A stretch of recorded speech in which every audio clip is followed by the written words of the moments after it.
Alrighty. Well, no one's here yet, but that's okay because that's usually how my live streams go.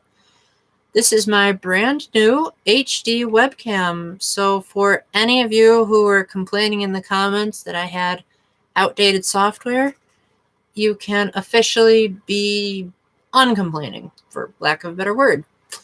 So here I am live, and for some odd reason, the chat bar is not showing up. I wonder if it's because I have my computer screen differently or what. Anyway, this is also a new computer, so everything is 10 times faster. I can respond to you guys faster. I can give you updates much quicker. And I cannot figure out how to turn on top chat.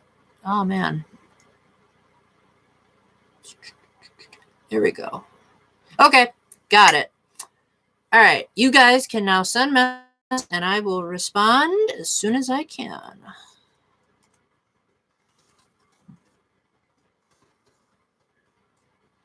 Okay. So with that being said, for those of you that end up watching the stream late and not as I'm doing this, I want to update that I do plan on doing more looking into the camera videos. I was avoiding them for a while because of the fact that I was using a built-in computer webcam. This is where the top of the laptop is, where my hands are. And that was annoying both for me and for the viewers. So I wanted to do a fixed camera angle if I was going to talk about, like, say, Catholicism or something that I don't have footage for, like my Kirby Battle Royale video that I've been putting off for so long. My current plans are, I want to review Super Mario Party, but I'm still waiting to hear back on a collab with another YouTuber to help me out. As well as I also need some friends locally because I don't really want to pay for Nintendo Switch Online.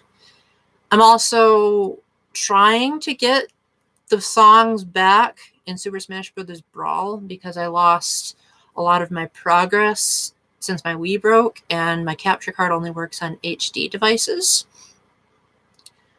I'm also eventually going to upload my fight with, well, I don't really want to spoil the fight, but let's just say the Nintendo Switch version of Undertale has some content that was not available on previous versions, so I filmed all of that, and now I'm planning on putting it into a full-fledged video, but I wanted to do this first, because I want you guys to know what my plans are, and that I haven't been slacking off on this channel. My computer just died, and so as a result, I couldn't make a video like this until just now, and my Azure Snake and Undertale hard mode videos were both done on my best friend's computer, hence why the microphone quality was so lousy. I don't actually know what microphone is on this one yet because this is the built-in one, but I do have a regular microphone. I don't know where I put it. Well, it's somewhere. Bye-bye, first person that was in the chat, unless your internet went wonky. I do hope you enjoyed whatever part of the chat you were able to watch. I know it's super late. Hey, greetings. Don't think I've ever seen you around on my channel before. What kind of stuff do you do?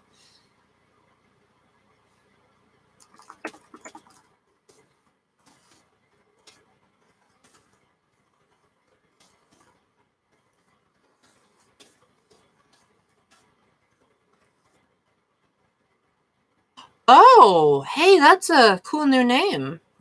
What have you been up to lately? I'm going to be putting a little message in the chat bar so that most people don't send too many messages, and then Facebook says, oh, you've exhausted your limit.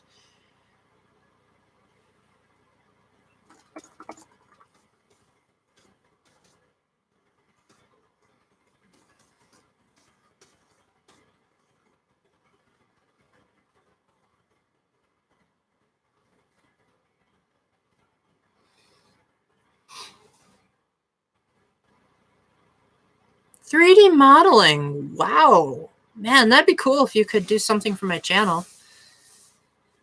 So I take it you were the first person that joined the live stream chat?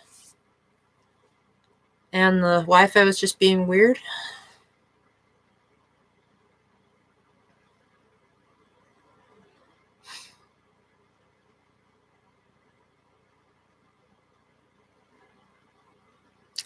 Yes, actually. I did play the demo of Deltarune. My best friend brought it over, and I really loved it a lot. The problem is that it hasn't come to the Switch yet because it's still only in a demo form.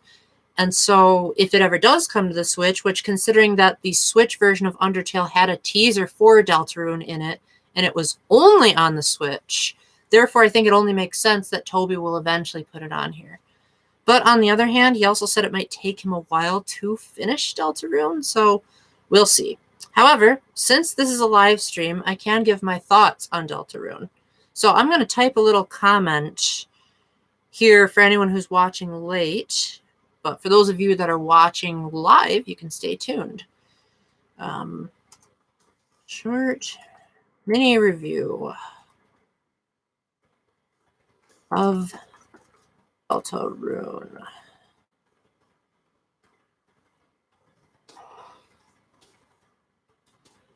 Of Undertale, you'll be glad to know Deltarune's demo is currently free on PC. Refines a lot of the battle techniques and puts less emphasis on choice. It's a giant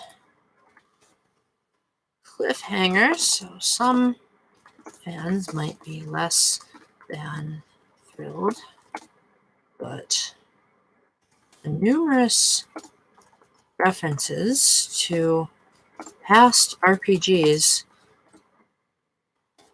will put lots of smiles on retro gamers' faces.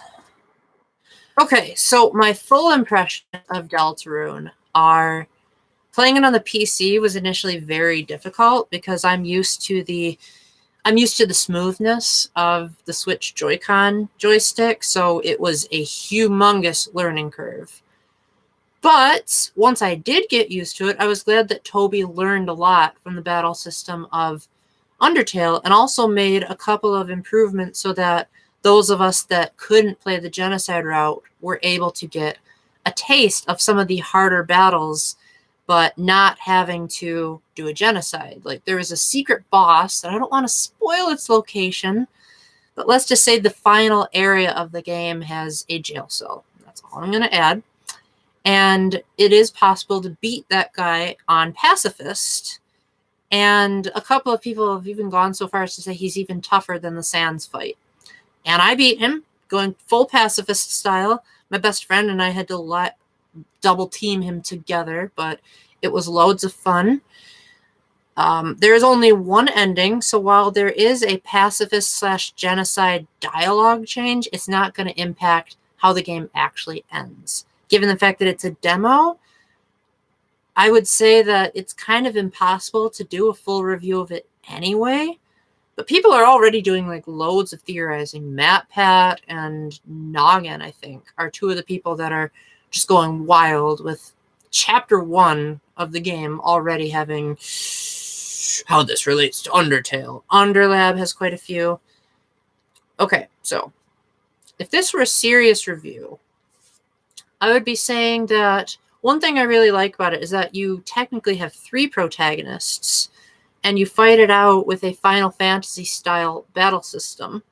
If you're going pacifist, you have the added challenge of trying to convince your third party member, or trying to convince the enemies to stay on their guard of the third, who is basically this battle-hungry maniac who will swing at anyone she comes across. And if you want to do full pacifist, you have to not kill anyone. Of course, you can do genocide if you really want to. The game plays like Undertale, has a lot of the same sound effects, but the battle has a new tension system where if you get close enough to an attack but just barely dodge it, you'll raise tension. You can use tension points to do special attacks that you wouldn't otherwise normally be able to do. Or if you're on pacifist, special actions like, say, healing or making a random effect happen during a battle. yeah, there's a lot of really cool teamwork that goes into coordinating. Okay, I want you to talk to the enemies, and I want you to cast a healing spell, and I want you to do this. Party members come and go. You actually have a run button for a change, so you can get around the area a lot quicker than you could in Undertale. And I also really like how, like, the humor seems to be more spread out. Like in Undertale, there would be long stretches where all you'd be doing would be walking. Whereas in this game, there's not that much just aimless wandering at all. There's usually constant conversation going on because, you know, you have other party members, so you can talk to them. They'll make side conversations along your journey. And also there's more inside jokes spread around. And a lot of them are in that metafiction, breaking the fourth wall kind of deal. Since it's free, like, just go grab it like a free candy bar. But also expect that there's a lot that's going to be left up to your imagination until Toby actually finishes the game. So you might have to speculate for a while, because if his Twitter page is anything to go off of, he said it might take 999 years. So unless he plans on being the oldest man ever, that might take a while. So in my personal opinion, if I had to give a score, I don't normally like giving scores, but for this one, I'll make an exception, and I would say a 9 out of 10. I would give it a 10, but I am not, because it's hard to explain, but there's a certain something missing from Deltarune. Maybe it's the fact that the game puts so little emphasis on your choices that it almost feels like it's more on autopilot than Undertale is supposed to be.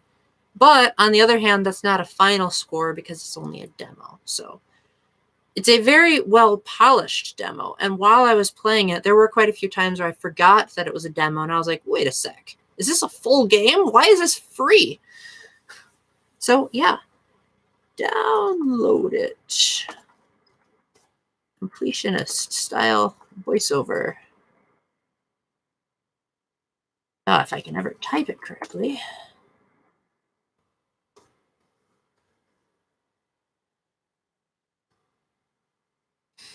Yes. Yes, yes. So did you actually play Deltarune for yourself? Oh, and your responses are coming really quickly, by the way. I'm really happy that this new computer is not delaying things. Oh, such a relief.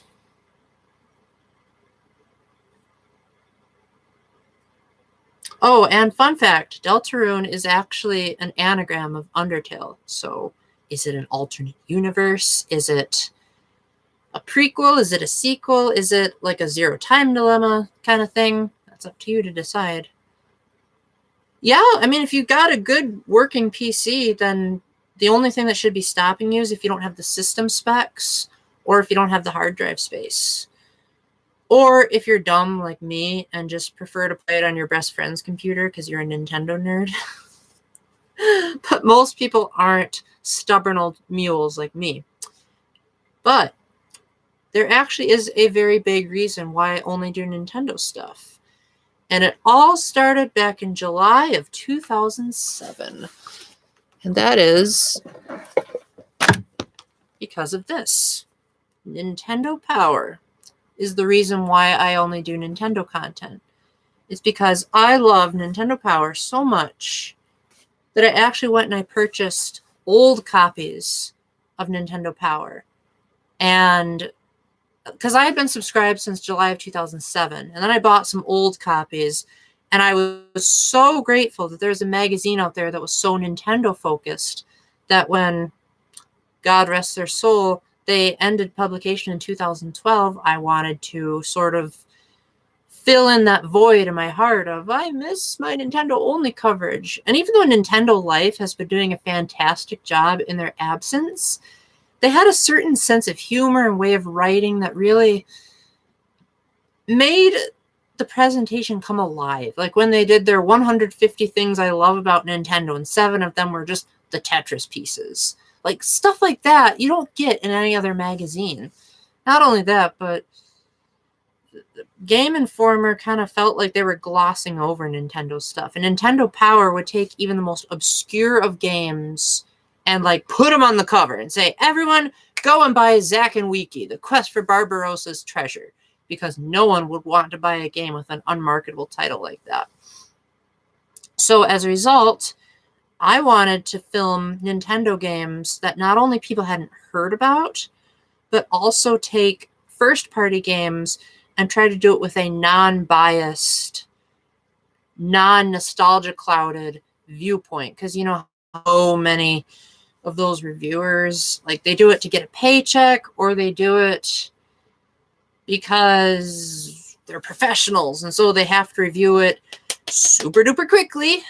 I wanted to take my time to, you know, do my job and not have to worry about playing a game until my eyes bleed. So there you have it. That's the origin of my channel. Let me type this for late viewers.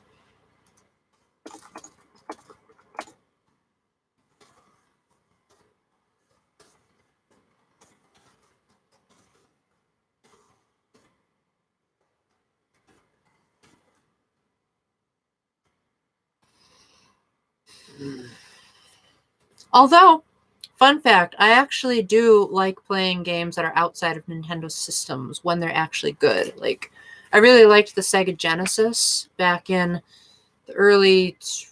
I got exposed to it a lot later than most people, but I really liked it back in the early/mid 2000s, and I played a bit of the Xbox 360, Sonic Generations. That was pretty amazing. Yes, actually, I do have an NES that still works. The problem is that I can't use it because I don't know how to get it to work on the new VCR that my dad got. So I kind of have it until we get a new TV at the current moment. I also have an NES Zapper, plus a couple of NES cartridges. I believe I have Super Mario Bros. 3, Tecmo Bowl, NES Open Tournament Golf, and I also have a Nintendo 64 right over there. I don't want to move my webcam because it's in such a good position, but I do have, I think I might have some N64 control. Ah, here we go. Yep, right here. Here's one of my earliest Nintendo 64 controllers. It's one of the C models, which was all the rage back then, and for some odd reason, video game companies don't seem to want to do that anymore. And yes, I still have the Rumble Pack. I currently have a Windows 7 Dell. So I'm using a very outdated version of Movie Maker, but I really don't care because the people that do like my videos are going to like them for the content, not necessarily on the specs. I mean, look at Nintendo. When they released the Wii, that was a graphical, underpowered house.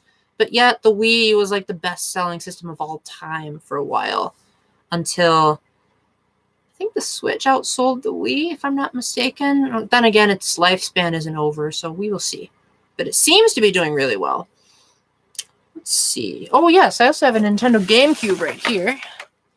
No, I do not mind that the price tag is still on it, because I am very stingy with my money.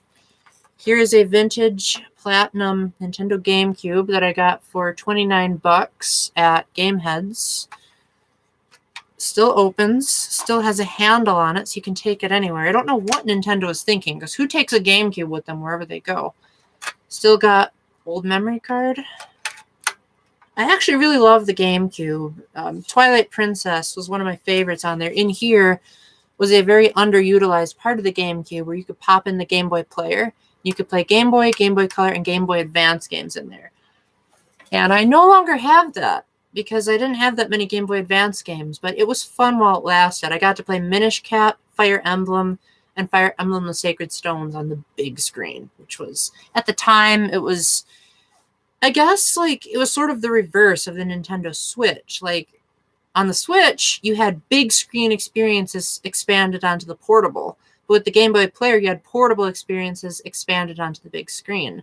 And if you were playing Mario and Luigi Superstar Saga, you could even feel a rumble in the GameCube controller. Because, yes, they thought ahead that much. Let's see, what other vintage stuff do I have lying around within reach of my arms? Well, this isn't exactly vintage, but I do have a Ridley amiibo. This is my Breath of the Wild Nintendo Switch carrying case. Ironically, I do not actually have the Switch version of Breath of the Wild. I only have the Wii U version, but yet I got the Switch carrying case anyway. Yeah. Yeah, that's my key, because I kept trying to put it elsewhere, and it kept like falling out of my wallet and my pocket. I actually have 114 amiibos, but I haven't uploaded that video because I thought people would think I was bragging. So if you want me to upload the video, I will. And I may even remake it now that I have Ridley. So I'm leaving it up to the viewers right now, because I don't want to be one of those guys that just thinks about things in a corporation sense and not in a consumer basis. All right, just replugging in my GameCube. Ah, well, I'll replug it in later. All right, yeah.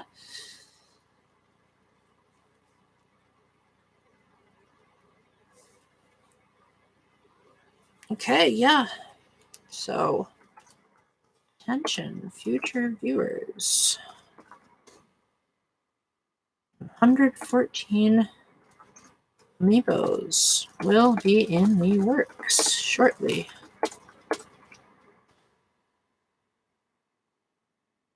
Ah, okay. Nice to know it wasn't something profane that you removed. Speaking of which, I should probably mention that to the viewers, right? Profane comments are automatically deleted, even if they contain good points. Yeah, so I actually filtered out my comment section so that even if people wanted to send something profane, no one can see it unless I approve of it.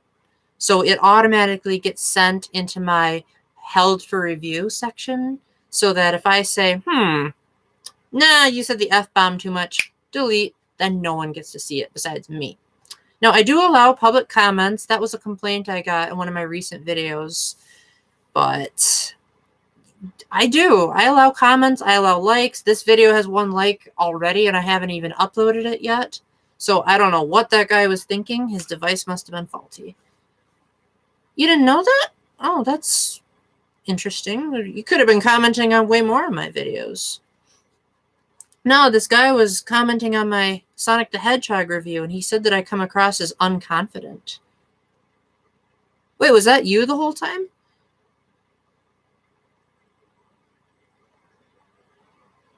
Nah, you wouldn't use that kind of profanity. I've seen your comments before, and you're usually very nice, so...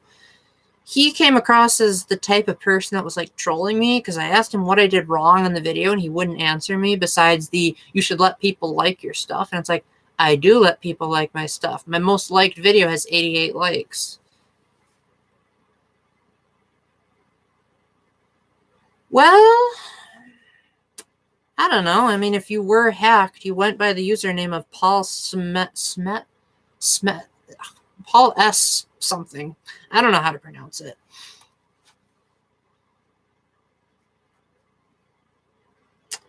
Well, anyway, yeah, so feel free to like, dislike, comment on any of my old or upcoming videos. I'm not the type of person that's gonna beg and plead, like, please like my video and please subscribe.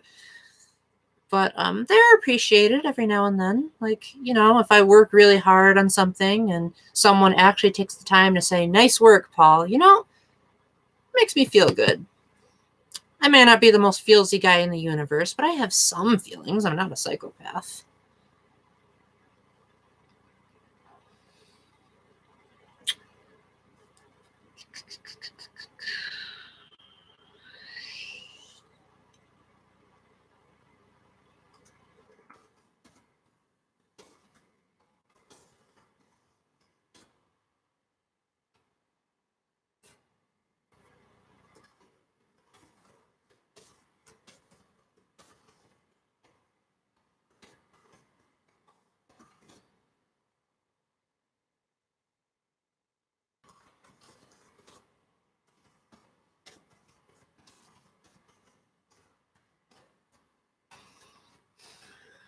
Oh, and I'm also replaying the original Fire Emblem for Game Boy Advance, because I haven't played that since I had it on an actual Game Boy Advance cartridge.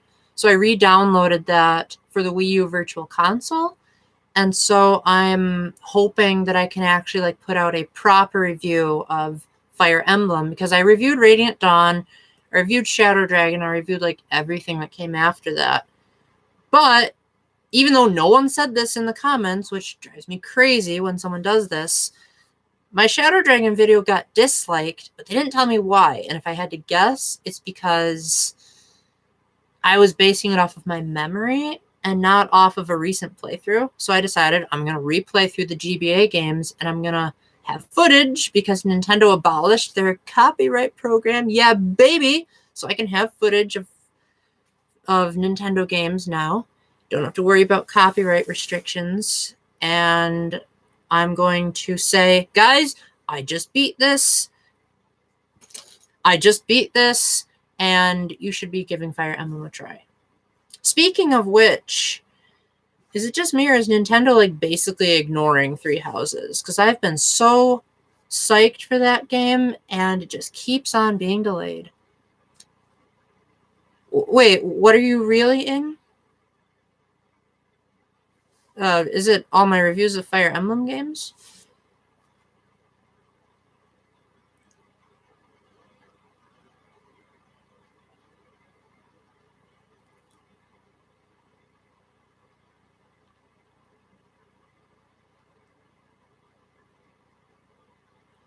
No worries.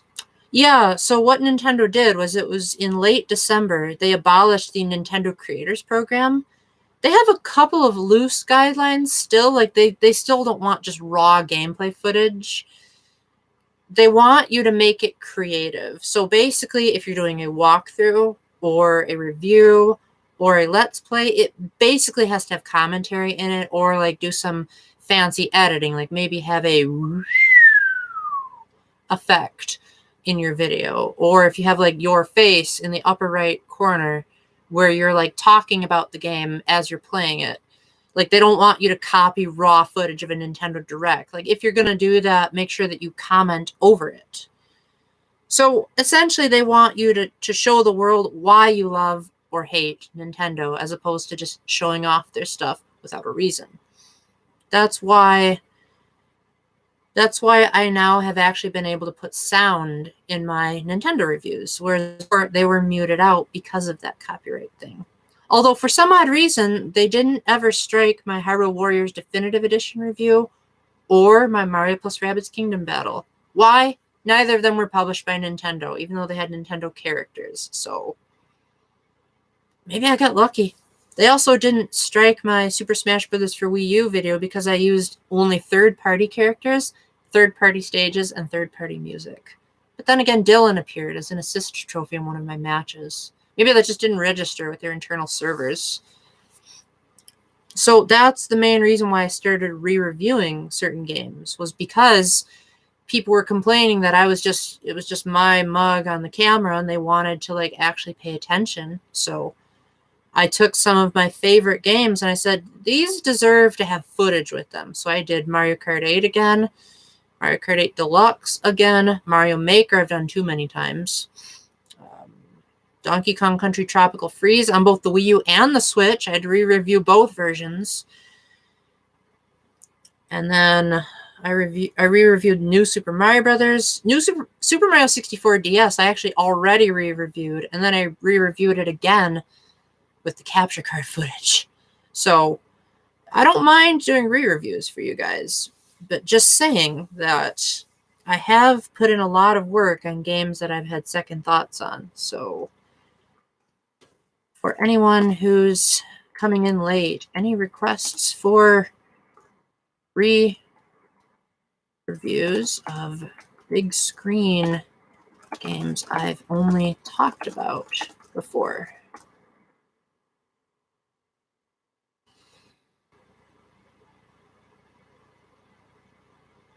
And just so you know, I don't know if you tuned into the beginning of this stream, but I did beat Kirby Battle Royale, and I've just been putting off because I thought no one would be interested, and I also, because it's on the 3DS, I don't have a 3DS capture card. I can only capture things on the Switch, Wii U, and both of my classic editions. Like, technically I can capture Wii games, but they have to be played on the Wii U. So if you want to see Radiant Dawn footage, it'll have to have the Wii controller display instead of the GameCube controller buttons, which really stinks. Whew. And I actually remembered to bring water this time because I'm starting a new treatment for my mild Lyme disease. And so as a result, it's making me constantly thirsty. So it's a good excuse when you're doing live stream.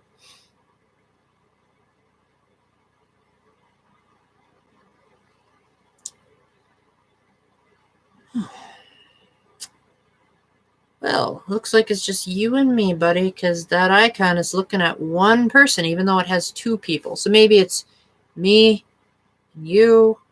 Wouldn't that be cool if YouTube could, like, keep scrolling down until there's more and more people? Yeah, for me reviewing Kirby Battle Royale or me re-reviewing an old game? I'm sorry, I've been talking so fast that I'm not giving you a chance to put your comments in context. That's my fault. I apologize for that. I got to get used to this new computer being so fast. I'm used to having to talk for 5 minutes at a time because the lag between comments was so slow.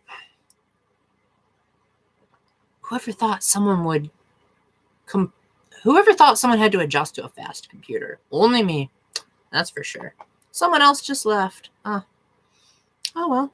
Hope you enjoyed it. One person that left.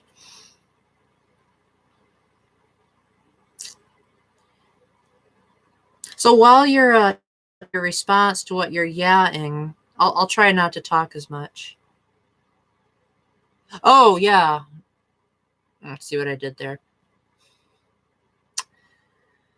Yeah, now that I have a new webcam, I think I feel a bit more comfortable about reviewing Kirby Battle Royale just with my face.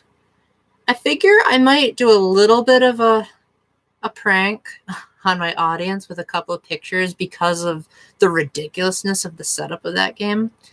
But yes,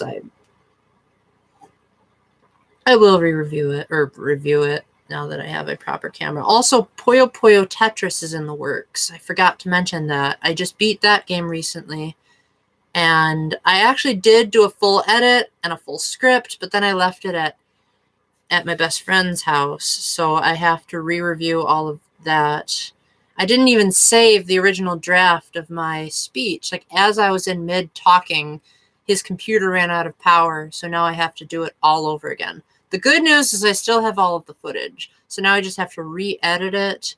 And then I have to make a new script. But then I'll be good.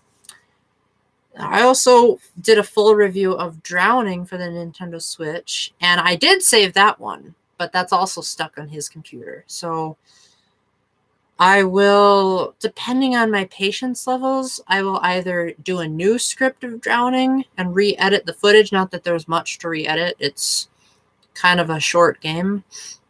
And I'll just make a new script. Which is okay because I do better improv than I do with pre-writing my scripts. Fun fact. Only one of my video game reviews was ever scripted, and that was my new Super Mario Brothers review. But even that had a little bit of improv. So let me put that into a fact for the rest of the audience.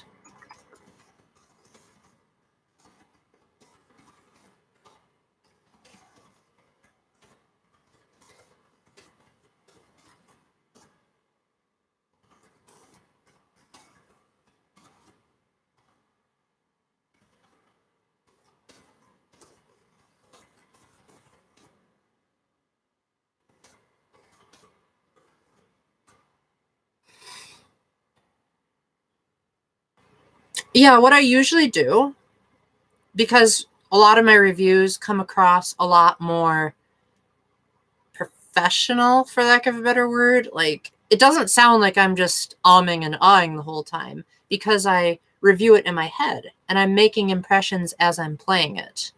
And sometimes I'll come up with jokes as I'm talking about something, because that's, what a true comedian does. He comes up with jokes as he sees something on the spot. I guess you could say I kind of get it from watching Cosby and Will Geer so much on TV, that I really like the improvisation approach to things. Yeah, the reason why I scripted my new Super Mario Brothers review was because was it New Super Mario Brothers? New Super Mario Brothers Wii. It was New Super Mario Brothers Wii, not New Super Mario Brothers.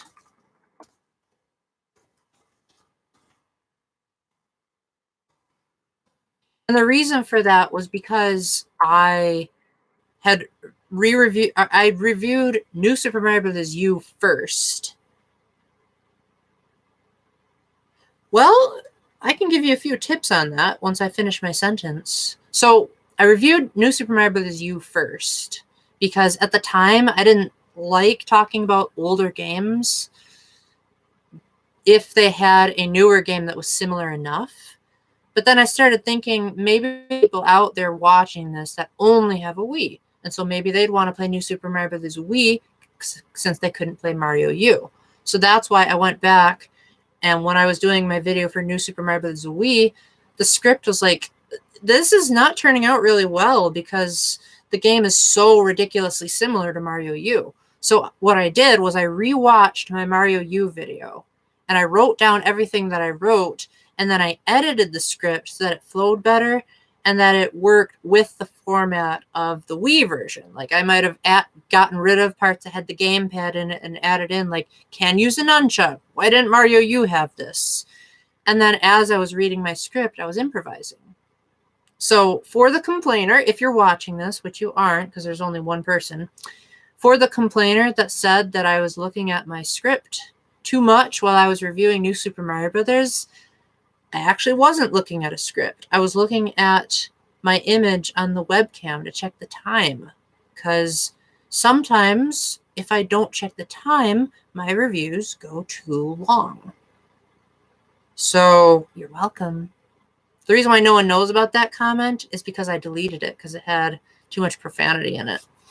But I remember. I never forget. Okay, so to answer your question about improvisation, first off, it really helps if you are a comedian to begin with. Like me, I love telling jokes. Like when I go into work, people have said that I could be a stand-up comedy duo with my other coworkers, because it helps that I think of a common theme, and then that common theme tends to permeate the jokes. So for example, I love the Zero Escape games. So whenever something comes up that reminds me of the Zero Escape games, I'll think like, oh, an old man familiar. And if you haven't played Zero Escape, you wouldn't think that that's funny. But if you have, you'd be like, oh, old man, I get it. Yeah, yeah. Because anyone who's finished Virtue's Last Reward knows what I'm talking about. And anyone who's even played even a second of Zero Time Dilemma knows what I'm getting at. But if you haven't played either of them, you're just like, what are you talking about, old man? Speaking of old men,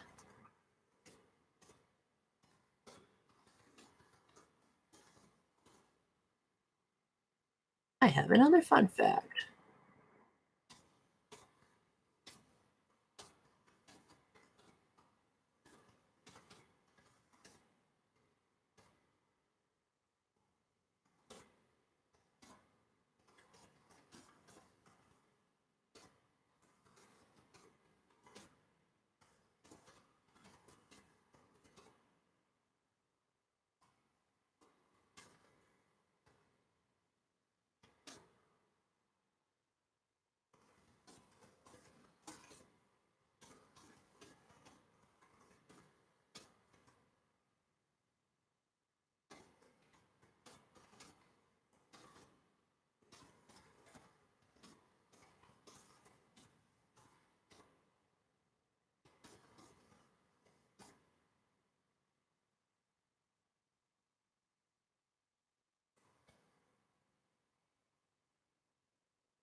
Yeah, so I take protection very seriously. So a lot of times, another good method to be improvisation is to look at how you're feeling and then turn it into a joke so that the feeling doesn't bottle up until it explodes. That's why I hardly ever lose my temper, is because I joke about everything. So if, say, someone is being a bad driver, instead of me saying like, "You gotta run me over there," I say something like, "Well, now someone's been playing a lot of Mario Kart. Maybe that's why you can't drive with a stick, because you haven't gotten the Wii wheel from Mario Kart Wii." Just came up with that on the spot, by the way. Actually, the Wii wheel was a really cool accessory when that came out. I remember when I went to a place, I'm trying to remember what it's called. I think it was called Games Lobby, something like that. I'll have to double check that. But they actually, like, you just paid a flat fee, which was a really cheap fee too, and they let you play any current video game system for like pretty much as long as you wanted. You could even do overnight stays, and I remember Mario Kart Wii was one of the games that they let me play. They handed me the Wii wheel. Well, technically, I only had the Wii remote at the time, but I loved it so much that I decided to get the full bundle back when it came out, and it had the Wii wheel, and now that thing looks like a cheap piece of plastic because no one likes motion controls anymore. But at the time, it was phenomenal. Now I just play with the GameCube controller, because I hated the GameCube controller in Mario Kart Double Dash, but they really refined it for Mario Kart Wii. So, in my personal opinion, I kind of wish they would have had GameCube controller support for Mario Kart 8, but there's a rumor that they work for Mario Kart 8 Deluxe, so maybe they heard my review and they adapted it for the Switch. Because I started reviewing games before the Switch came out, so it's possible Nintendo may have seen some of my videos. Who knows? Did I answer your questions about improvisation, or do you have anything more specific that you need answered? Let's see here.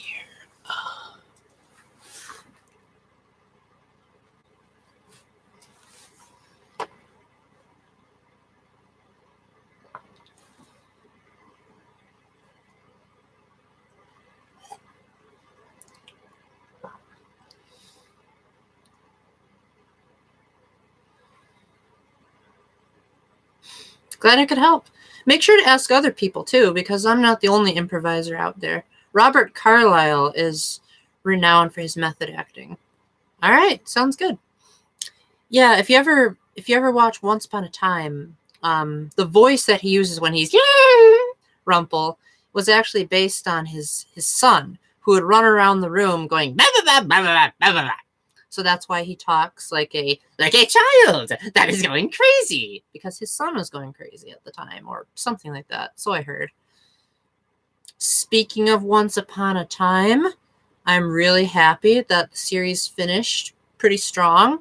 Robert Carlyle regrew his hair. He just did a really cool trick with it that made people think he didn't. Like, basically what he did was he pushed his hair back like this, and then he like put some hair gel in it. So basically, this is what the audience saw. No, I think it was a little bit shorter, more like that. Yeah, he made his hair look like that, when it was actually more like that if he had it unmatched. This hairstyle is just me doing what I feel like, until I get it trimmed tomorrow, which is not going to be cut. It's just going to be more down to here, because I'm chaperoning a conference in a couple of days. Got to look semi-presentable. I say semi because if I'm too presentable, that just sends all the wrong messages, and you don't want that when you're chaperoning. You want to strike an even medium, because if you're too presentable, then it looks like you're flirting, especially if you have a baby face like me. But if you're not presentable enough, the teenagers aren't going to take you seriously. So you got to find a way to look nice enough, but not too nice.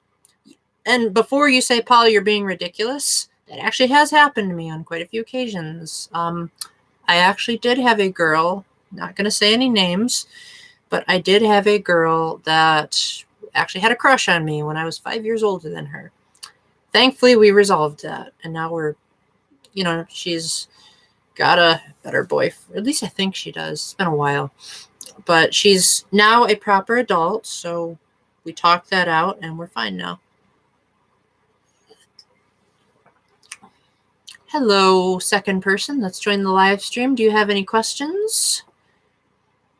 If so, we're kind of doing a Q&A right now, because earlier in the live stream I was talking about my current plans for the channel, as well as what I've been doing. And oh man, I've been talking so much about video games, I haven't even touched on some of the amazing news lately.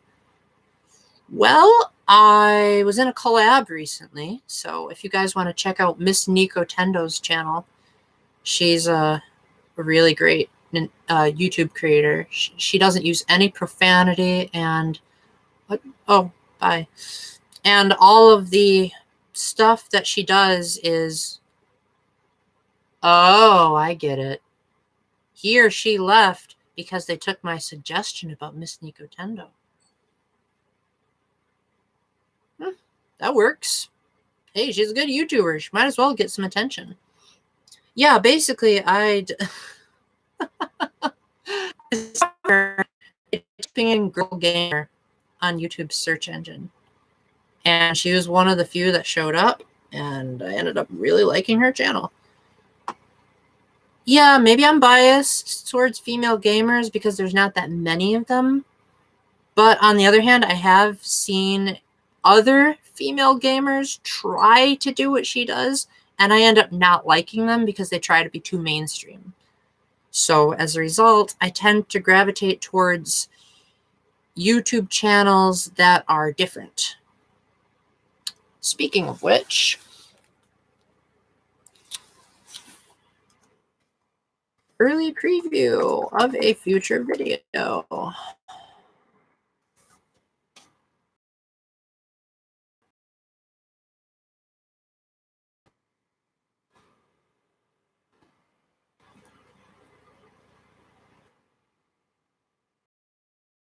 Computer's too fast that you don't even realize you're making a typo. Miss Nico Tendo and Daisy Soar. Because I plan on doing my favorite YouTubers eventually, so. So, I haven't actually talked about Daisy Soar much in my videos, so I want to give her a quick shout out. Not always a huge fan of some of the profane things she says, but other than that, she gives really well thought out essays on her favorite video game characters. Recently, she did an essay about Soren from Fire Emblem Path of Radiance, who also appeared in Radiant Dawn. And honestly, he didn't have that much of a role in Radiant Dawn compared to how he was in nearly every scene of Path of Radiance. So I was really grateful to re-examine the character and hear like her take on it as a female, because I don't really know any girls that play Fire Emblem. So it's like, normally when I'm playing Fire Emblem, I think of all my other male friends saying like, dude, you totally got to pair up with Azura and stuff like that. And when you hear someone else talking about how good looking she thinks Soren is, I'm like, it never crossed my mind that Soren could have been good looking, because I'm a dude. I'm not supposed to be thinking stuff like that. So, yeah, I really love getting female perspectives on when she did an essay on Camilla, who's one of the most eye-candy-ified characters in the Fire Emblem franchise.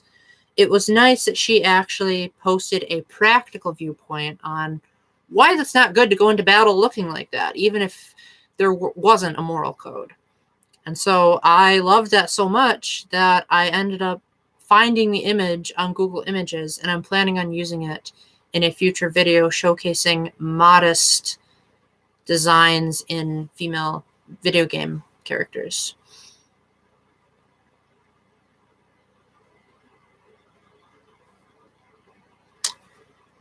So, with that being said, do you want me to talk about the Wii viewer? Because I've mentioned him in so many of my videos. It's kind of maybe a bit obnoxious by now. his style actually was basically what defined how I made video game reviews. Like his sarcasm, some of his mannerisms, even the skits that he did were very much like the biggest thing that got this channel going, because I sort of went for a gentler approach at first. And then there were a couple of times where I really just wanted to be honest and complain and joke a bit. So his style of humor was such an influence that I told him that on numerous occasions, and he replied to a few of my messages. And 3 out of these 4 YouTubers that I listed, the only one that I can think of that doesn't is Arlo, but all 3 of the others actually responded to what I wrote to them. So I really admire YouTubers that take the time to acknowledge their fans on an individual level, as opposed to just like looking at all the comments like the major reviewers like IGN do, and then they'll like post a video saying like, we heard a lot of your feedbacks, and then they'll do like screenshots of which comments they saw. But it's like, but you didn't respond to them personally. You're addressing them in this gigantic video. So as a result, I try very hard to address all of my commenters as they comment, unless if it's a generic comment, like say, good job. It's like, what do you say to that? But if they say something along the lines of, hey, Paul, so have you actually played Tokyo Mirage Sessions? I'll say, well, yes, I did play Tokyo Mirage Sessions, and I beat it. And I really would love to re-review it, except that I'm letting a friend borrow it, because I actually thought that game was really good.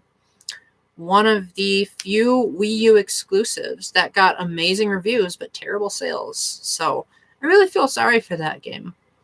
Maybe if they hadn't tried to force the gamepad use onto it, it could have been a lot better. Ooh, man, it's cold in here. Hope you guys aren't bothered by the heat behind me. It's, I don't usually like saying where I live. You can probably tell by my accent anyway, but it's cold where I live. So we need heat. Although I do have a Sonic 3 and Knuckles shirt on underneath my sweater, so yay for Sonic.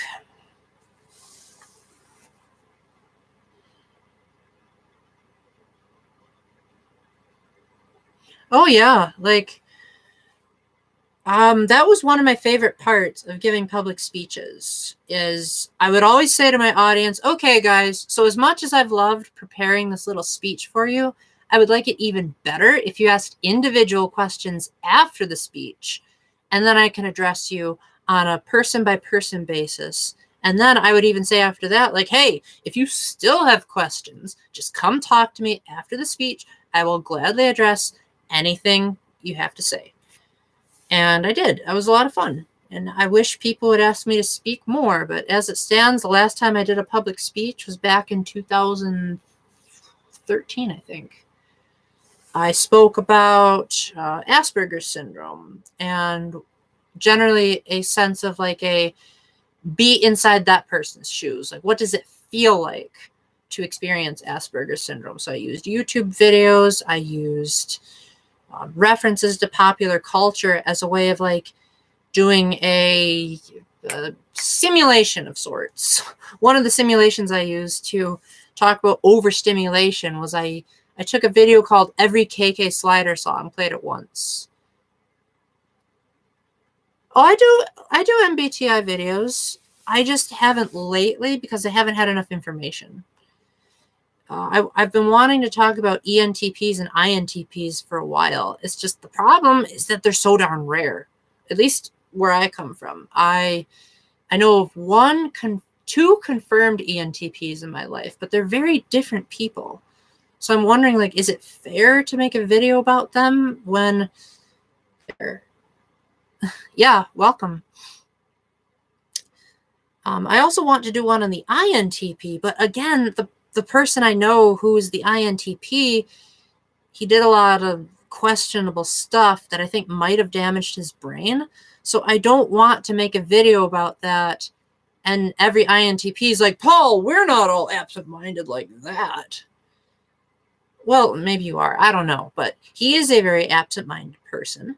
and it would appear that he would have inferior sensing, but he doesn't. It's tertiary. So I was like, I heard that INTPs can get hostile when they're offended. So part of me is also kind of afraid.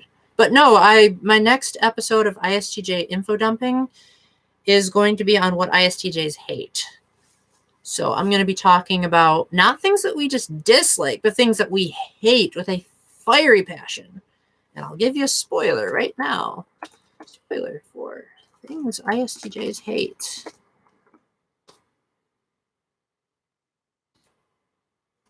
Lying.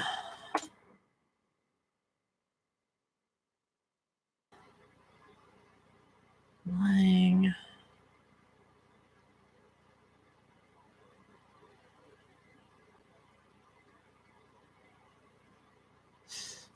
Morality. And last minute cancellations. Just to name a few. Oh, and getting emotional before we're ready. If people ever say, like, come on, just cry already, you were getting on an ISTJ's bad side. I tried to do that with my ISTJ sadness video. I ended up looking like a total idiot. So I do not want to do that again. But if you have any Myers-Briggs requests, Tony or GG Gecko, go for it. I can try, but I usually try to base them off of personal experience as opposed to just going off of the data. That's why I haven't talked about ESTPs much, because I don't know too many of them. And my one friend that I do think is an ESTP, most of my other friends say he's ESFP. So it's like, I'm fighting a losing battle here. Might as well just make a video called ESXPs, the fun lovers, and just leave it at that. It's not a bad idea. That's not a bad idea.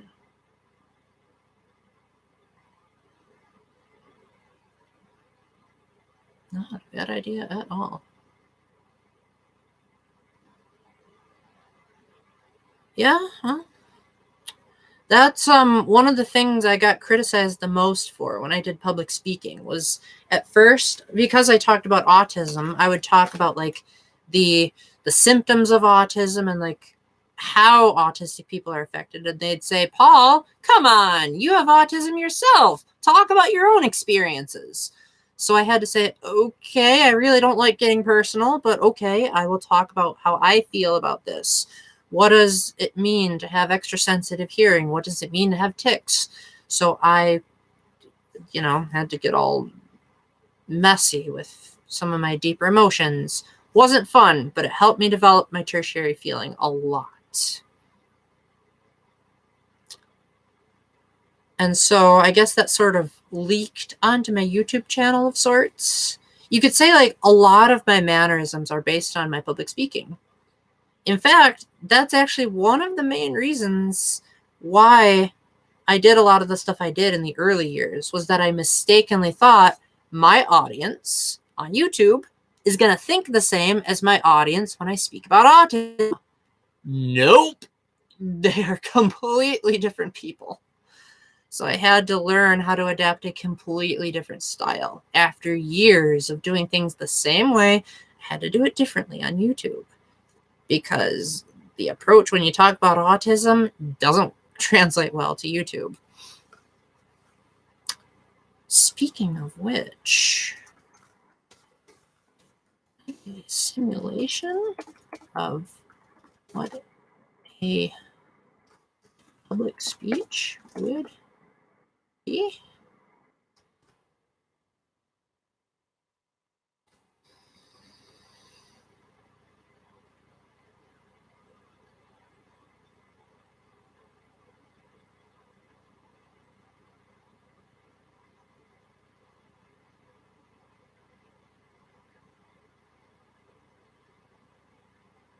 Alrighty, well, I will, in that case, I'll talk about a video game. And I will pretend that I'm talking to my audience of 200 people as opposed to 2. that I have now. So I'm not going to be looking too much at you guys. I'll kind of be looking off into the distance because one of my secrets was pretend that the audience is not there when you speak. So that in mind. Evening audience. Okay, nice to know this microphone's working.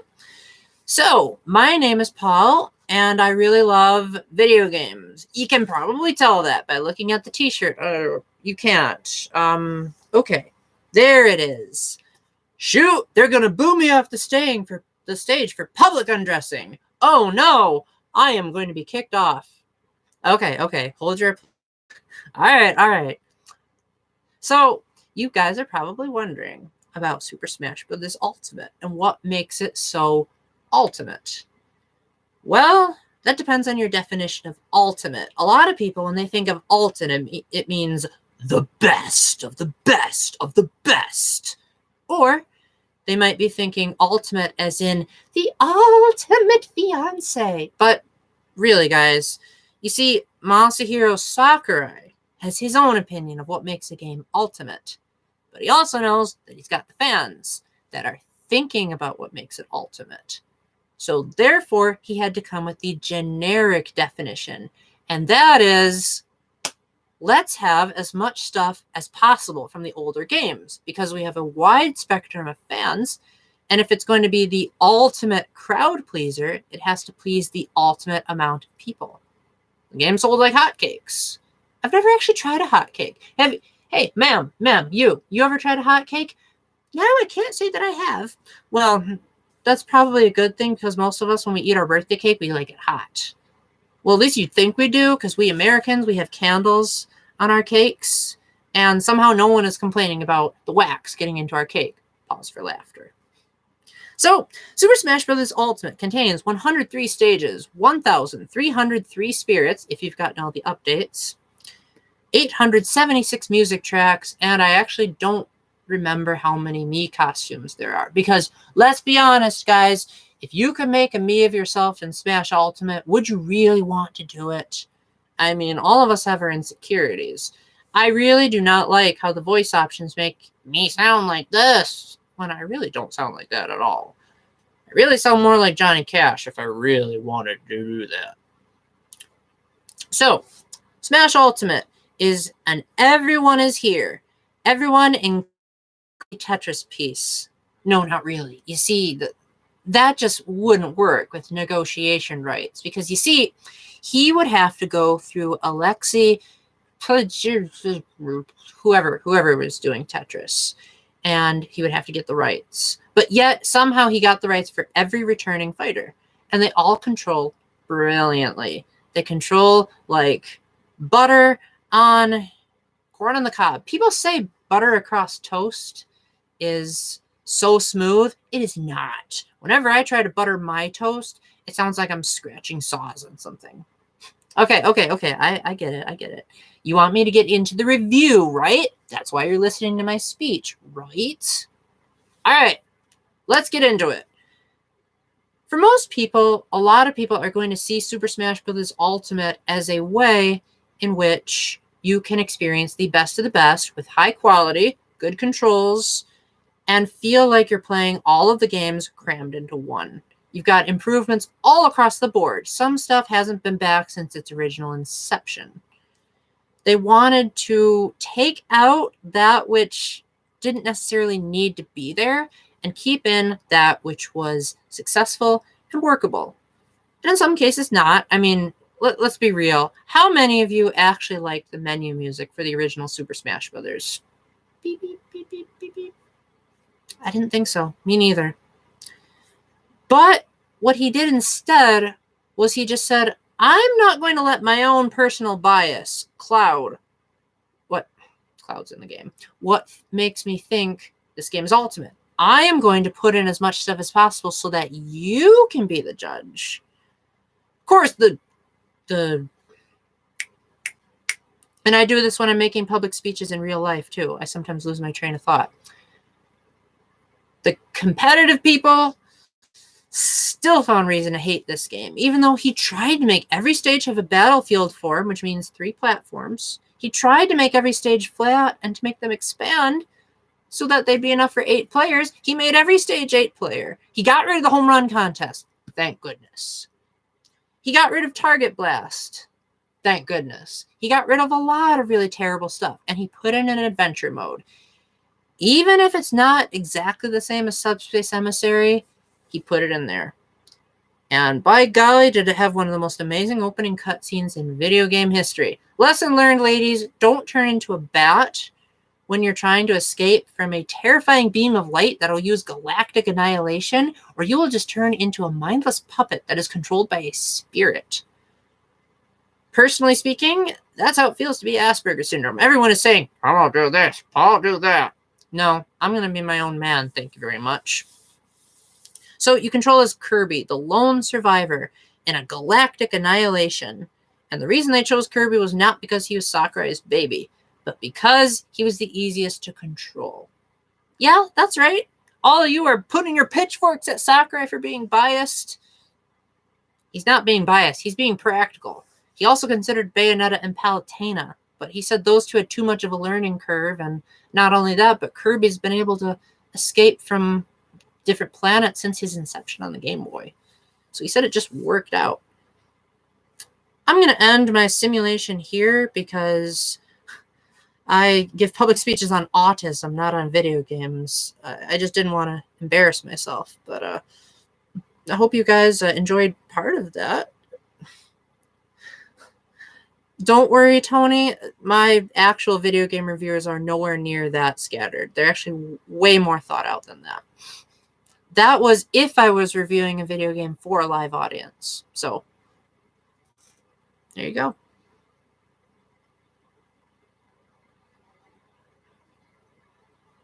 By the way, my boss's name is Tony. I like that name.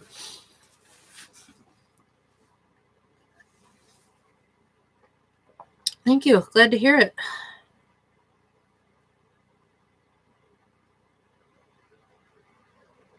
Although generally speaking, one inaccuracy there was that I normally have several months to prepare for the speech, whereas this was done like within a minute's notice. So if I were actually doing a public speech, it would have been slightly more structured.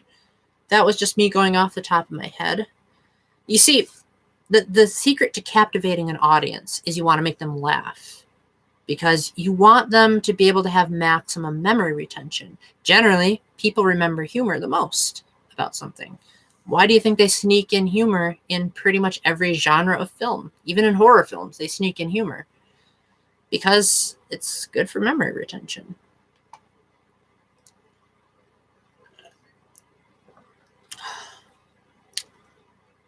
So, Synthwave Maniac, what do you have to say about my public speech? You can say it was terrible if you want. I didn't have enough time to prepare it, so I'm bracing myself for the negativity.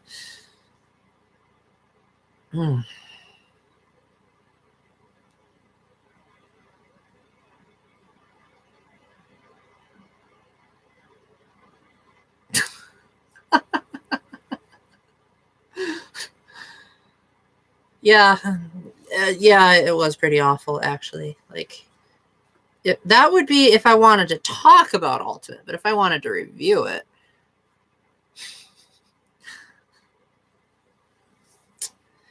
Yeah, that's the thing about, I don't really know about Myers-Briggs, but whoever has extroverted intuition in their function stack is known for going on wild tangents. Even if it's their inferior function, like it is mine, they're known for, like, when a new idea strikes their head, they go for it. But generally speaking, when we're dealing with like a life-threatening life choice, we're not going to rely on gut feelings or on the thrill of the moment. We're going to rely on what has worked in the past, which was probably my downfall in the early years of YouTube. I thought too much about what worked as a public speaker and not as what will work as a YouTuber. That was too much future thinking. And I don't really like future thinking. But you know what? It's proven to be worth it. And I don't even know what happened. Just out of the blue, I started getting subscribers left and right after after I chaperoned that middle school conference, probably because the adults were like, what? Your age? You got a book published? And I'd be like, yeah, sure did. And then they got interested in the channel through that. So yeah, the chaperoning has its perks, even to the other adults.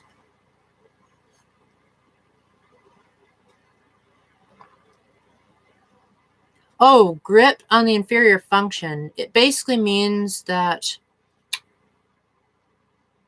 in the broad sense, when a person is really stressed out, it basically means that they will like turn into the type that has their opposite letters. So like, for example, an ISTJ, like myself, is normally very practical, past-oriented, tends to do what has worked in the past rather than innovate on future possibilities. But when we're overstressed or like everything is crumbling around us, we start only thinking about possibilities.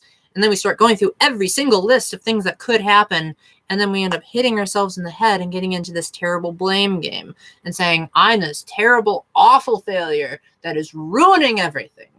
When normally we'd be like, okay, let's think about this systematically. There is no way that I could have been at fault because of these varying factors. And we'd be able to lay it out on a nice, smooth timetable and say, logically speaking, there's no need for me to get panicked. But when we're under stress, sometimes we just can't see the ability to see rationally. So generally speaking, to get out of a grip function,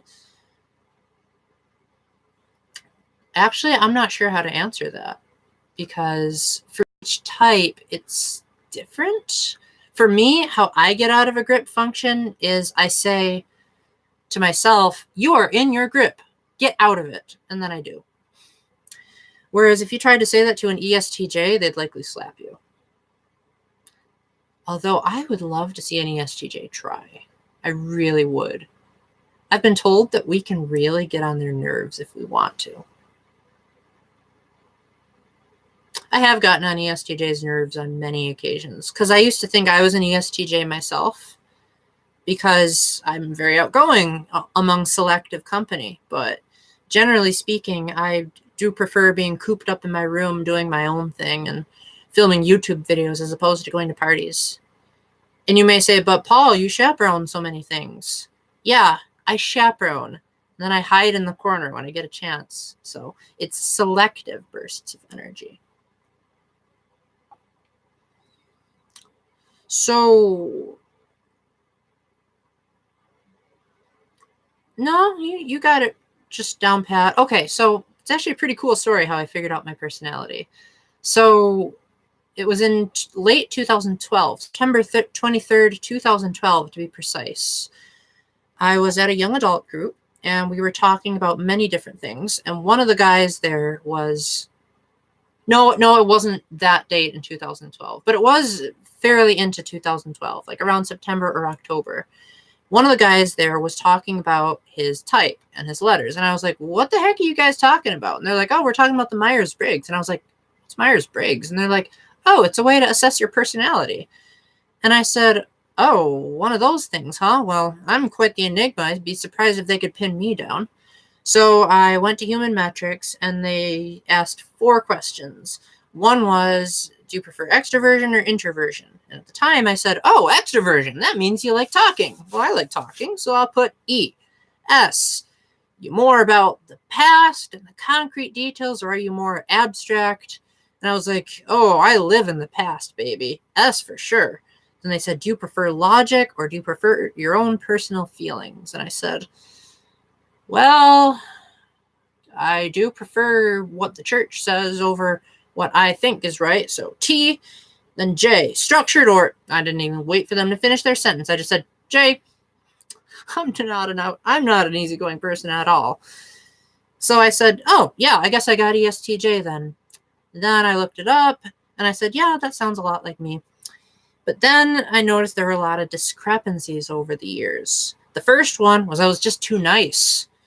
I went on the ESTJ page and people are like, how are you so soft-spoken? They're like, you're supposed to be raring in anger right now. And I'm like, no, I'm not angry. I'm very calm. Then they also said, like, why is it you have such a grip on your emotions? And I was like, You mean these primitive things? And they're like, yeah, but you clearly use them way more than you should be for an ESTJ. Or when I said, like, welcome to the group, guys, I'm glad to see you, they'd be like, no ESTJ says that. Plus, I would always mistype as either an ENFJ or like something really random. So I said, what the heck is going on here? So then I talked to my friend Joe, who's an ISTP. And he said, Paul, I actually think you're an introvert, but you just mistook the definition of extroversion.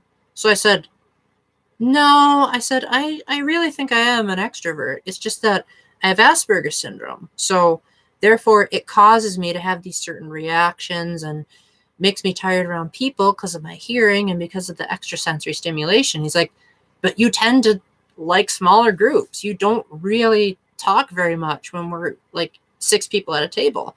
And I said, that's just the Asperger's. And I kept making that feeble excuse. But then I looked back through all the years and I was like, even when I was having the best day of my life, I would go and jump in the leaf pile. I would go hiking by myself. And I thrived on that. And when I was a kid, I would always get so overwhelmed when too many people would be at the house. So then I thought and I thought and I thought, and I said, well, if I am an introvert, then what other letter combinations would work? So I used logical deductive reasoning to figure out, like, okay, is there any other possible combination? The only thing I could come up with ISTJ because the function stack fit. I said, okay, dominant introverted sensing, the tendency to live in the past, to see 2 realities at once, to maintain information effortlessly. I said, oh, yeah, totally me. 876 songs, 1,303 characters, 80 characters in the full roster. Yeah, definitely dominant introverted sensing. Secondary extroverted thinking, the need to process what you are thinking out loud. I said, yeah, that's me. Hence why I've made 500 YouTube videos, give or take, and 275 Facebook notes.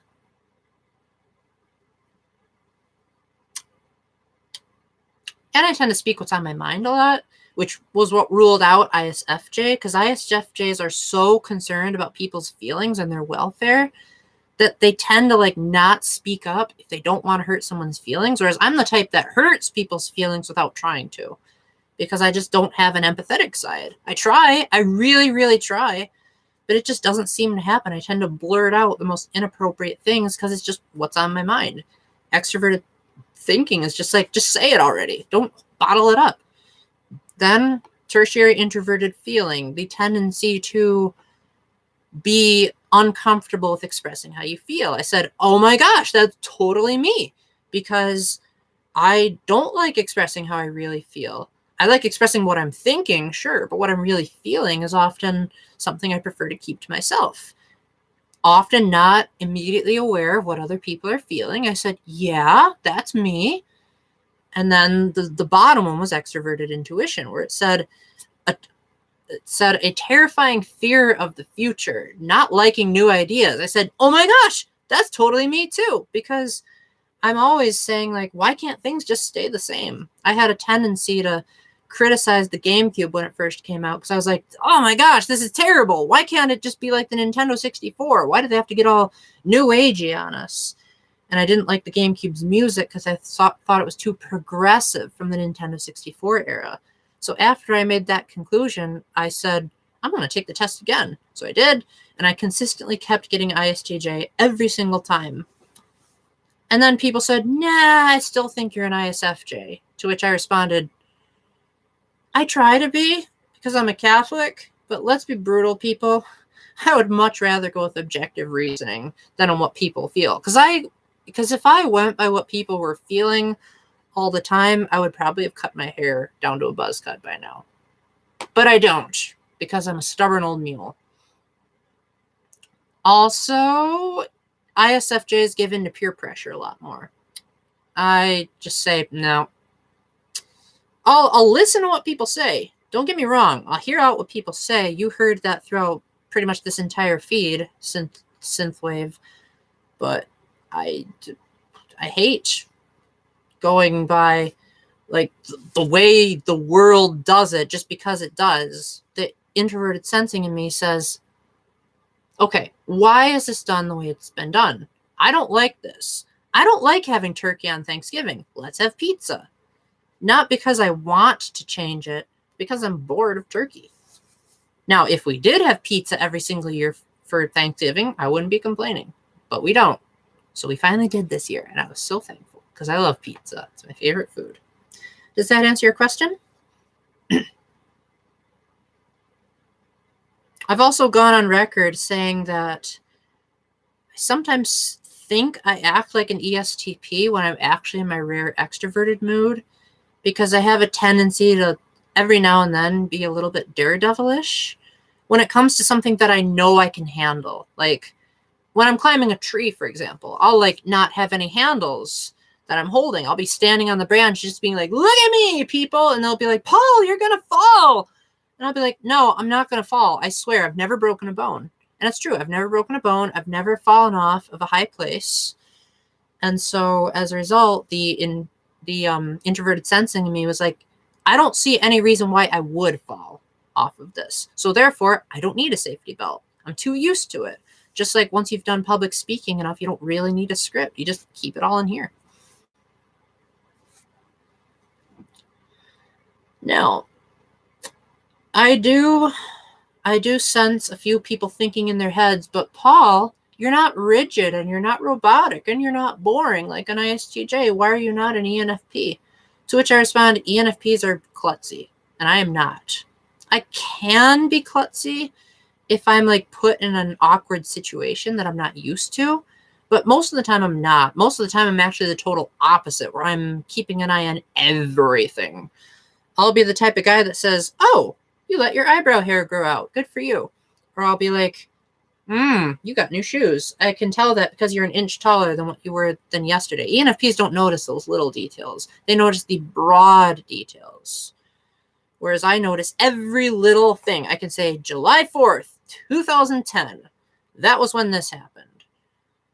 Or I might say stuff like there were 494 songs in Super Smash Bros. For Wii U, 135 in Super Smash Bros. For 3DS, 262 in Super Smash Bros. Brawl,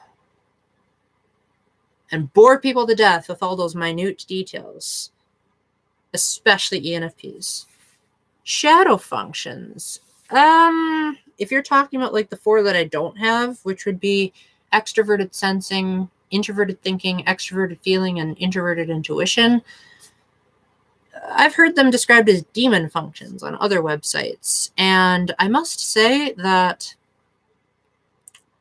when I think about those functions, I think about how basically it amplifies a type's weakness even more than it already is. Like, if ever I'm looking at my INTJ friend and I'm just like, how the heck can you be so darn clueless? Then it's like, oh, their 8th function is introverted sensing. So of course they're going to have an awful memory, which means that they're going to have an awful awareness of space because they don't have that live in the moment reality. Or same thing with, say, myself. I don't get hidden messages all that easily. And when I do, I'm usually like the very first person on YouTube to theorize about it. But normally when I watch movies like 2001: A Space Odyssey, I like fall asleep through it because I'm like, what the heck? Just tell me what the black monolith is already. I don't want to be guessing. That's why I really like the movie Inception. It sounds like the kind of movie that would be for an intuitive type, but I like it as a dominant sensor because it explains the rules. It says, okay, this is your totem. This is what helps you know whether you're in reality or not. And this is the way that dreamscapes are structured. This is what the subconscious looks like. Whereas in 2001, it's mostly reserved to visual and audio cues. And you're supposed to look at everything in its entirety and say like, oh, I get it. Because the monkey stopped scratching his head at this point, that therefore means that the monolith symbolizes this. But then the problem is, even if I did figure that out, intuitive types often like searching for the sake of searching. Like sometimes I was in the car with an INFJ friend of mine once, And I was explaining what it meant to be an INFJ and to have tertiary introverted thinking. And I said, it's a tendency that you guys have to like stubbornly stick to your own beliefs, even if you're challenged on them, and even if you've been proven to be wrong. So then she started talking about how she likes to talk about the meaning of life, to which I responded, the meaning of life is to get others to heaven and help yourself get there too, hopefully. And she's a Catholic herself, so of course she believed that. But she said, that can't be the only meaning of life. There has to be more. I said, no, that is literally the answer to life. Look it up in the Bible. Look it up in all of the sources that you know about because you're Catholic. She's like, no, that is not the answer. I am going to keep searching. And then she laughed at me because she's like, you just predicted that I would do that, didn't you? And I said, you just used your introverted thinking on me. Well done. So I forgot where I was going with that. Well, extroverted intuition, going on tangents.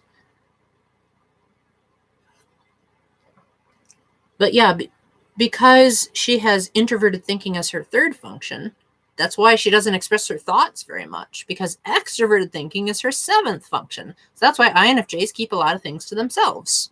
So if you know the shadow functions, then you can put into perspective how developed or underdeveloped the other functions are.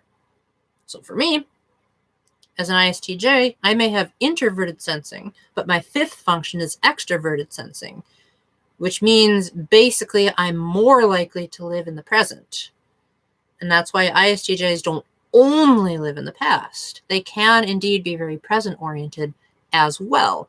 They just prefer to think about the familiar over the moment-to-moment, yay, there's a pile of leaves, let's jump in it, without thinking first that there might be needles in the leaf stack, like an ESTP or an ESFP would. Oh, yeah, sure. I thought you were an expert with all that shadow functions and grip terminology. In layman terms, functions are basically like individual pieces of a puzzle. Like you have a puzzle and it has the whole entire picture, but to get to that picture, you have to put each of the puzzles in their place. Like if even one piece is missing, it's like, oh, that's not all of the picture. So you could say that the dominant functions are like the pieces that are the edge pieces, that I like to call them. You know they're on the edge because they're flat. So I say, okay, this obviously goes here. It's second nature to put a flat piece on the edge. And then the bottom functions are more like the, this is really hard to get.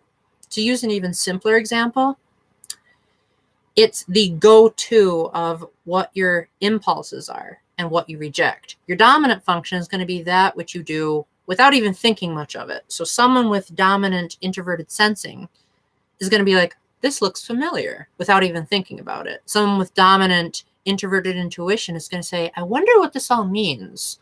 Someone with dominant extroverted sensing is going to say, you only live once, baby, without even thinking about it. Someone with extroverted thinking is going to want to boss everyone around. Ugh.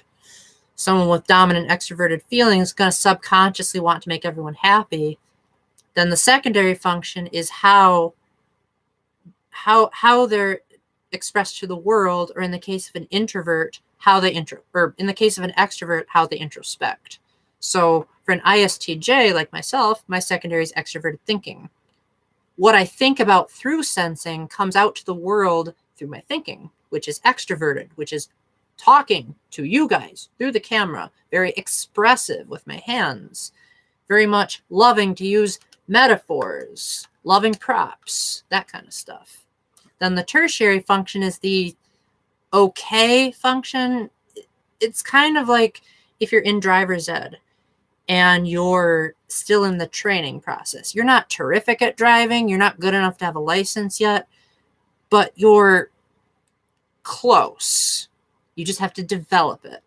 So if someone, say, has tertiary introverted feeling, like myself, we're not emotionless robots, but it doesn't come naturally for us to think about people's emotions or to express our own. We have to put in a lot of effort. Sometimes it takes years of us thinking about it and going outside our comfort zone and forcing ourselves to be in those kind of situations. The inferior function is basically just the, I can't do it, this is terrible, no way, get me away from it. So, for example, a good metaphor of that would be, okay, let's say that a person with a broken foot is trying to run a marathon, and they say, I just cannot do it because I have a broken foot and I cannot run this marathon because my foot is broken and I cannot run. But they can do the marathon. It's just that using it on their feet would be hard, if not impossible. So they have to come up with another method. Their dominant way of thinking is with the wheelchair. So they go with what's easy and what is accessible. So, for example, ISTJs like myself, bottom function is extroverted intuition. For us, we reject the notion of new and innovative, and it doesn't come naturally for us to think about the hidden meaning behind things. For us, we have to really, really, really try, like, ugh, could this future be possible? Is 2001 A Space Odyssey an enjoyable movie? And then we end up getting a migraine, which I actually am getting by trying to think about that. Or an ESTJ trying to figure out their emotions. They'd have to ask a bunch of really stupid questions. Like, so when a person frowns, can you tell me how exactly they frown? And like, what grounds do they have of frowning? Do they believe that by making their mouth in that shape, that will cause more work to be done? And basically, it's also described as being like stages of growth. The bottom function is like a toddler. You know, babies, they don't really get the world. So as a result, they tend to like pout a lot. So when an ESTJ gets angry, their bottom function is introverted feeling, so they tend to scream and throw a tantrum because they haven't developed their feeling side. Then the tertiary is kind of like a teenager where you're like coming of age. You're starting to realize, this could be useful. You're starting to maybe accept your sexuality, for example. That's the tertiary function, realizing, like myself, an ISTJ, oh, yeah, maybe what I'm feeling isn't so bad to express to people. Maybe it's okay if I tell people that I'm feeling terrible. Secondary function is the, like, okay, now that I've thought it out, let's do it. So for an ISTJ like myself, I'll be thinking all day about how to implement all of this data in Super Smash Bros. Ultimate. And then it'll hit me. I'll say, let's do a top 100. And I'll make a top 100 list. The introverted sensing is the subconscious. Even when I'm not trying to think about the past, I think about the past. So like, I'll be washing the dishes and I'll say, this sink reminds me of my grandma's sink. And it's like, I don't even have to actively put thought into it. It kind of just happens. Like when you're walking, you don't think about walking. You just sort of do it. You don't think, I am going to take my right foot and I'm going to place it on the ground. You just do it. You say, I want to go to get a coffee. You don't say, I'm going to swing my arms left and right as I walk.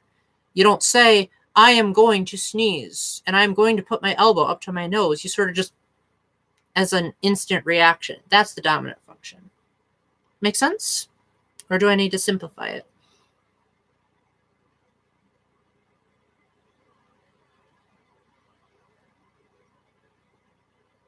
I think you just simplified it a little bit too much there.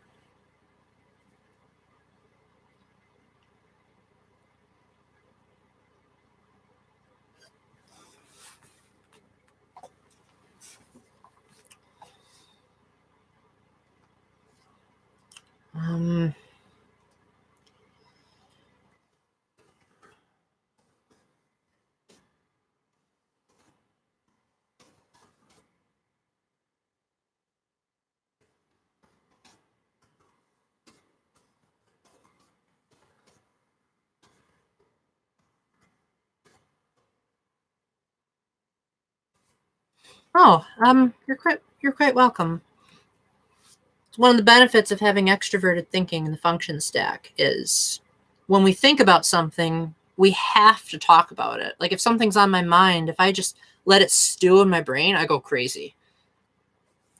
So that's why I have to review a video game after I finish playing it. because I can't just think about it in my head all day. I got to talk about it. Now, in order to figure out what someone's function stack, yes, I do. Oh, yes, I do. But I don't like to do it the way an ESTJ does. I like to do it as more of a question.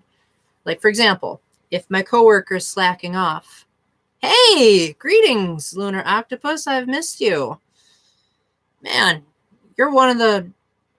I never actually asked what gender you were. You don't need to tell me, don't worry. But you were one of the people that got me to combat a lot of my inner demons when I was doing my video game reviews. So thank you for that.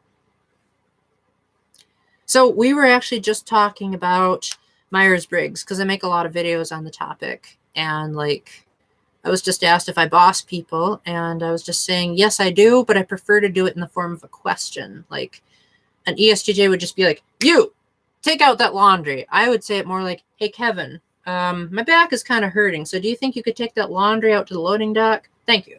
Stuff like that. That's more of how I would do it. Oh, yeah, we're getting quite the party started now. Hey, for me, 4 people is a lot.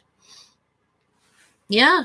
Oh, yeah. Yeah, I just didn't do a good enough job of expressing it. Yeah, I don't know if you saw the posts that I did earlier in this group chat, but I basically said that my current video game projects, because I know that's what you primarily watch on my channel, are I'm playing through Lego Harry Potter collection on the Switch. I'm replaying Fire Emblem on the Wii U Virtual Console, because I beat that game several times, but I didn't review it because I didn't think my memory was good enough. Boy, am I glad I did, because I totally forgot about the fortune teller. That could have been a big oopsie for me. And I also forgot about the cheesy way that they address the player. Ugh, that would have been a nightmare if I forgot to compare how they've evolved the concept of an avatar. And I'm also planning on reviewing Kirby Battle Royale, and I'm going to be doing reviews on Drowning for the Switch, Puyo Puyo Tetris for the Switch, and I'm finally going to post my 114 Amiibos video, because as I showed earlier in the stream, I have Ridley. So that makes my 113 Amiibos video outdated. So, yeah. Synthwave Maniac here has been on my channel for quite a while as well. Gave me quite a few good suggestions for videos. So since you're here, now that I have a brand new webcam, I'm more comfortable with doing face-to-face videos again. So if there's anything you'd like to see, now's the time to mention it in the comments, because I do like taking requests. Honestly, I don't get that many of them, so I'm like dying to hear from you guys. Like, what do you want on my channel? I can't just run it all by myself. Also, I did a mini review of Deltarune, if you're interested, earlier in this live stream, if you want to check out my short and sweet review in the comments.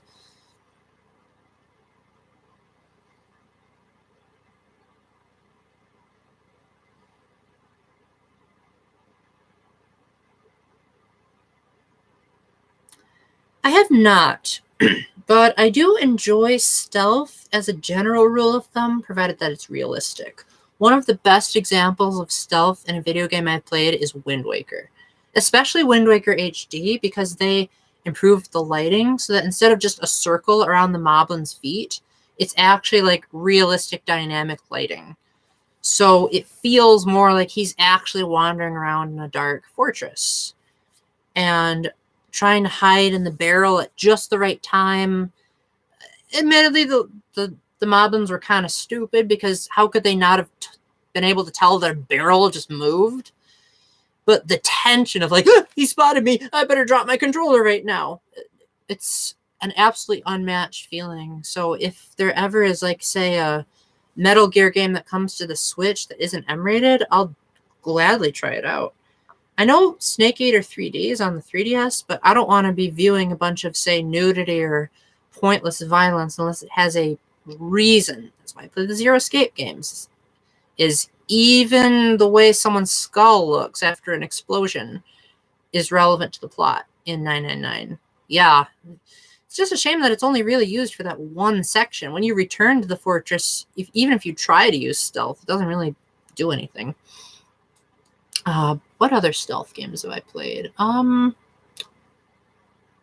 There was a section in Fire Emblem Fates Revelation that had stealth. That was okay. I don't particularly remember that battle. It was only when I was watching a retrospective on Revelation I was like, oh yeah, they did try that. I used to like playing laser tag at the arcade, which has sort of an element of stealth to it. I was never particularly good at hiding. Dragon? Are you talking about someone's profile picture or... Oh, this is Ridley. He's from Metroid. His appearance is based on... I actually haven't played too many Metroid games, so I'm thinking it's a 3D model of his Super Metroid appearance. This was released to coincide with Ridley being a new character in Super Smash Bros. Ultimate.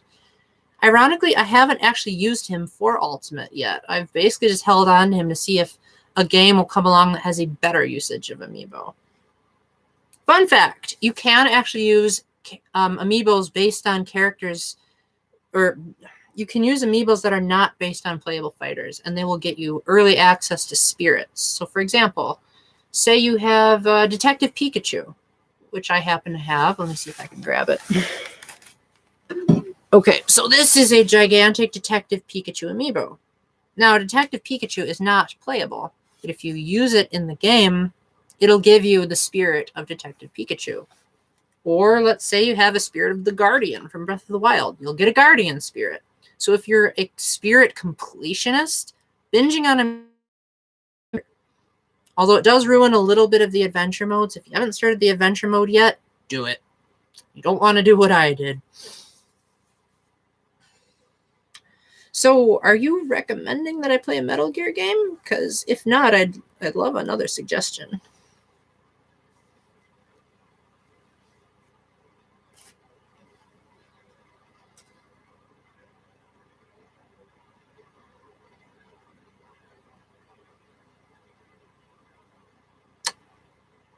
Yeah, well, I earlier in the stream I was talking about one of my favorite YouTubers. Her name is Miss Nico Tendo. Actually, I think you heard about me through her, if I'm not mistaken. And I was saying how she just posted a video about... I didn't say that in the stream. Well, let's just say that thanks to her, I know how busy it can be with college life. So I get it. Well, sort of.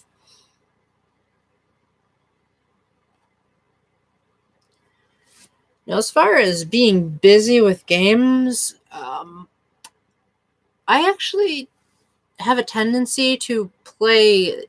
Yeah, agreed. I'm probably going to make a whole video on like her and my other 3 favorite YouTubers eventually. I just haven't been comfortable with until I got this new webcam. Because right now, you guys, of course, know that I've been subscribed to Gamefly for who knows how long. And so I currently have Lego Harry Potter collection, Super Mario Party, and the Alliance Alive rented. I've only played the Alliance Alive once, and I'm already kind of losing my taste for it because it just seems kind of lazy. Super Mario Party, I haven't had the motivation to play it very much because no one will play with me. I'm trying to get Miss Nico Tendo to collaborate with me so that we can like make a funny skit to sort of make fun of that. And then the third, Lego Harry Potter, because I work 5 days a week, usually after I'm done working, I have a certain method of how I like to relax. Lego Harry Potter is not how you relax. Lego Harry Potter is the kind of game that I play when I have a lot of time to spare. So I usually save it for my days off.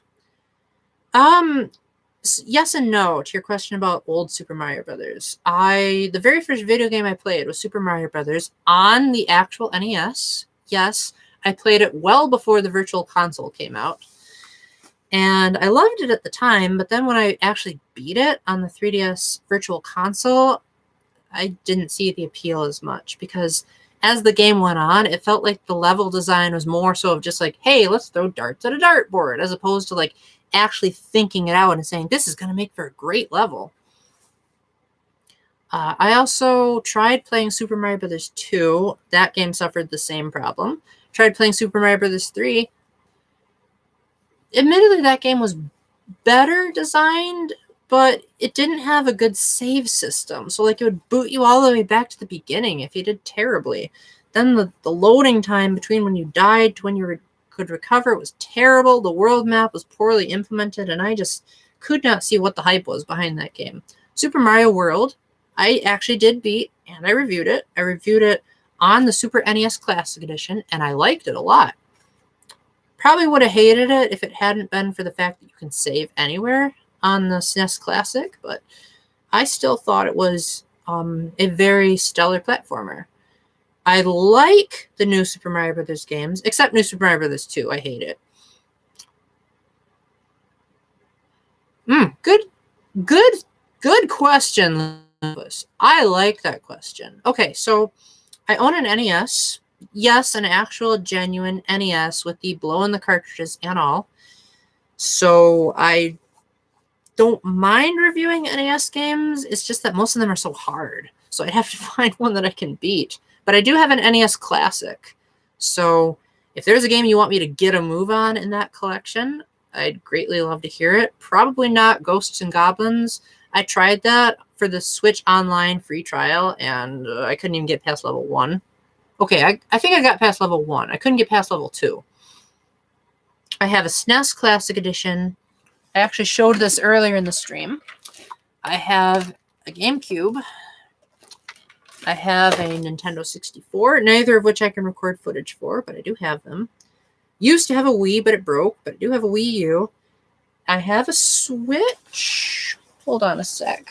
Where did I put it? Here it is. This is my Switch carrying case, so I do have a Nintendo Switch. See-through Joy-Cons right there. I have a 3DS and a new 3DS, so both the old and the new. So if you ever want me to do a frame rate comparison, I can do that. I forgot to do that in my Luigi's Mansion review, which I found out the hard way when I read other people's reviews. And I was like, shoot, I should have tried it on my old 3DS. But I did do that with my Hyrule Warriors Legends review. I tried it on both systems, and it was abysmally awful on the old 3DS. Then I have, my brother has an Xbox 360, but the only games I've really played on it are Portal and Sonic Generations. I reviewed the 3DS version of Sonic Generations, if you're happy about that. And I think that's it. I used to own a Game Boy Advance, but I don't remember what happened to it. I have a Wii balance board, so I've reviewed Wii Fit Plus, and I can review other exercise-based games. Yes, I did, and I hated it. But I did. Okay, let me be specific. When you're saying Final Fantasy, I'm referring to the original Final Fantasy. I played the Game Boy Advance remake called Final Fantasy Dawn of Souls, and I didn't like the random battles. I thought it was too aggressive, and I wanted to be able to see the enemies so that I could avoid them, like I could do in like every other video game I'd ever played. Then I tried playing, I think the next game I played after that was Final Fantasy 15 on the Switch. And I loved that game. I know a lot of people are like, well, Paul, the Switch version was watered down. You got the poorer version. Honestly, from what I heard, the only two things I was missing from that experience were, well, okay, there were three things missing that I was upset about. You couldn't change the music in the car, because like in the PS4 version, you could change it to like One Winged Angel or any classic Final Fantasy tune, and you could get like CDs in the diner to like add to your radio. And the Switch version has a set song that plays on the radio, and that's it. Also, you don't really explore that much. Everything is more so like you're playing a Zelda game. Like the map is very fixed. And the third thing was the graphics are terrible. But other than that, I love Final Fantasy 15. I even got the soundtrack for it for Christmas, which I still haven't listened to yet. because I've been showing my mom the Smash Ultimate soundtrack. Made a playlist just for her. Because you can do that in that game. But yeah, generally speaking, I don't like Final Fantasy games because I don't like random battles. But I have played both the Fiat Rhythm Final Fantasy games, and I reviewed both of them. And I loved both of them, especially because Curtain Call had the World Ends With You music as DLC, and it was a blast playing Calling in a rhythm game. Oh, man. I plan on renting Final Fantasy 12 when it comes to the Switch, because I heard that's a real-time battle. So I'm fairly interested in the prospect of that. By the way, feel free to interrupt me at any time, guys, because I tend to talk really fast on these live streams. I don't plan on reviewing Final Fantasy VII. No matter what you say, I probably won't do it. Because from what I've heard, that game has a really creepy transgender scene that I just don't want to do. I don't want to do the random battles. I don't want to do that scene. And I don't particularly like Cloud, even from... okay, no on Final Fantasy VI. And as far as the PlayStation Classic, I've never actually played the Classic Edition, but I have played the original PlayStation. And I used to really like Crash Bandicoot, even if I wasn't particularly good at it. I tried Crash Bandicoot Insane Trilogy on the Switch, and I was awful at it, so I ended up just sending it back to GameFly because it was too hard. I played a little bit of Spyro the Dragon. I think I played all 3 of them, if I'm not mistaken. There was Ripto's Rage. I played that one. Year of the Dragon. Yeah, I played all 3. And I liked all of the Spyro games. I played a little bit of Harry Potter and the Sorcerer's Stone on the PlayStation. That was so awful, I don't think I got past level 1. I played Dark Cloud 2 on the PlayStation 2, but I don't think that counts. Oh, and A Bug's Life. I played A Bug's Life. That was really fun at the time. I'm sure if I look back at it now, I'll say it's terrible, but I loved it back then. I played Tarzan on the PlayStation. I thought that was so much fun to like have actual scenes from the movie accompanying the action. And I played Toy Story 2, which was okay. Let's see. Emulators.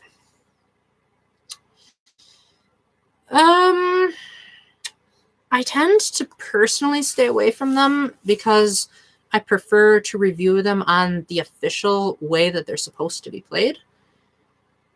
Which I guess you could say is kind of contradictory because some old games I'll review on the Virtual Console because of the save states, but those are Nintendo certified emulators on Nintendo systems. Whereas other emulators, they might allow you to cheat at the game in ways that Nintendo didn't intend. Or they might be missing something that the original version had. Like, for example, if you want to play Ocarina of Time with a rumble feature, you won't be able to get that on the Virtual Console. The rumble was taken out, so as a result, the Stone of Agony, which conveniently looks like a rumble pack, might as well just be a useless piece of junk in your inventory because it does nothing on the Virtual Console version. Now, you could argue, well, I'll just get the GameCube version then. Then you're not doing a Virtual Console. Then you're doing the harder to find version. Because you either have to get the Collector's Edition, which I used to own, or Master Quest, which I still own. Both of those are extremely rare. And then you could also say, well, Paul, what about Ocarina of Time 3D? It does have the Shard of Agony, so that you can still find secret groves, but it still removes the rumble. So you're definitely missing the authentic experience when you're emulating because the PC can only do so much. Now, am I against emulation as a whole? I'm starting to rethink that opinion because Sonic Mania came out and Sega was inspired to publish that project because of Sonic Hacks. So if that can get us a good Phoenix Wright game, then absolutely go for it, 100%. But I would be lying if I said I'd rather play Undertale on a PC than a Switch because Undertale using arrow keys it didn't have precision. It was like I had to like press the arrow key over and over again, or I had to hold it down. Whereas with the Switch, I could use little or a lot of force, depending on how much I wanted to move my heart around. And also, emulations take space. They take up hard drive specs. Yeah, I would love that. I mean, you're welcome. I don't know what to say. Undertale is an amazing game.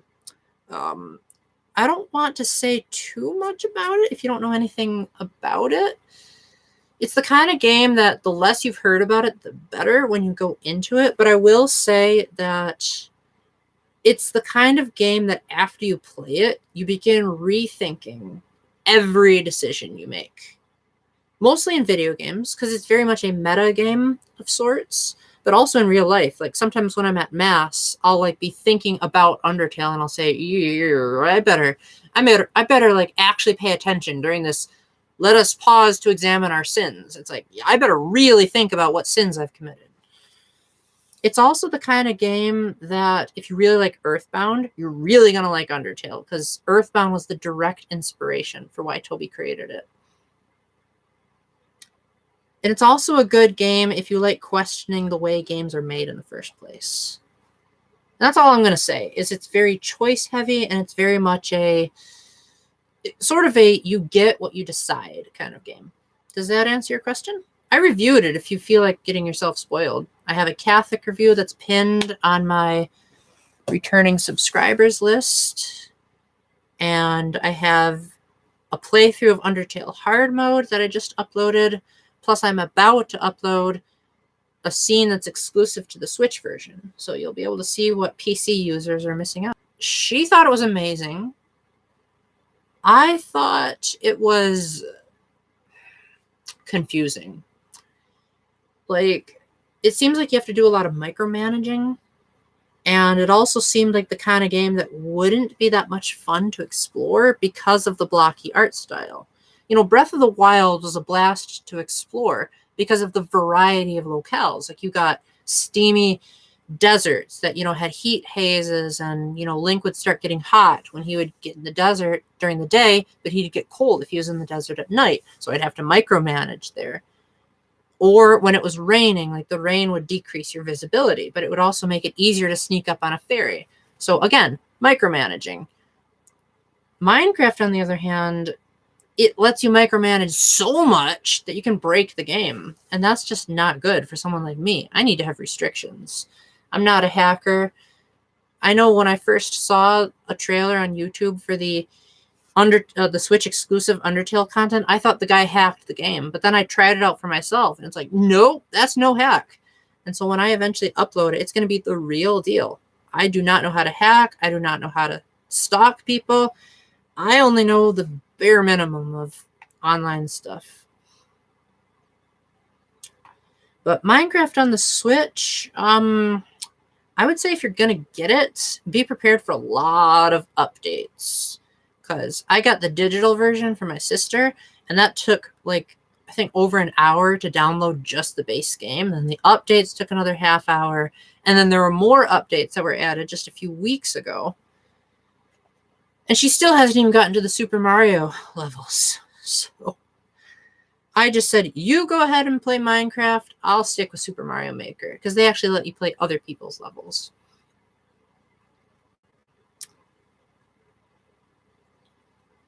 Oh, and if you're going to check out Undertale, I would highly recommend you also check out Deltarune as well. Yeah, I know. NBA 2K19 was far worse, and I haven't even played that game. My sister played it. That's actually where I got this. This is my Cappy replica from Mario Odyssey. My sister and I were going into GameStop, and I decided to buy her NBA 2K19 for her birthday because she's quite the basketball nerd. And I saw this stacked on top of a life-sized cardboard cutout of one of the basketball players. Someone who was really tall. He was like, I only went up to his chest on the thing.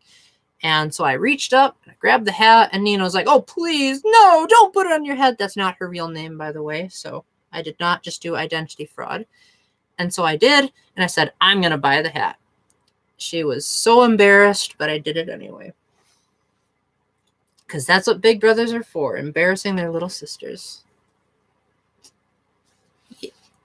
Yeah, well, I mean, it's been out on Steam for quite a while.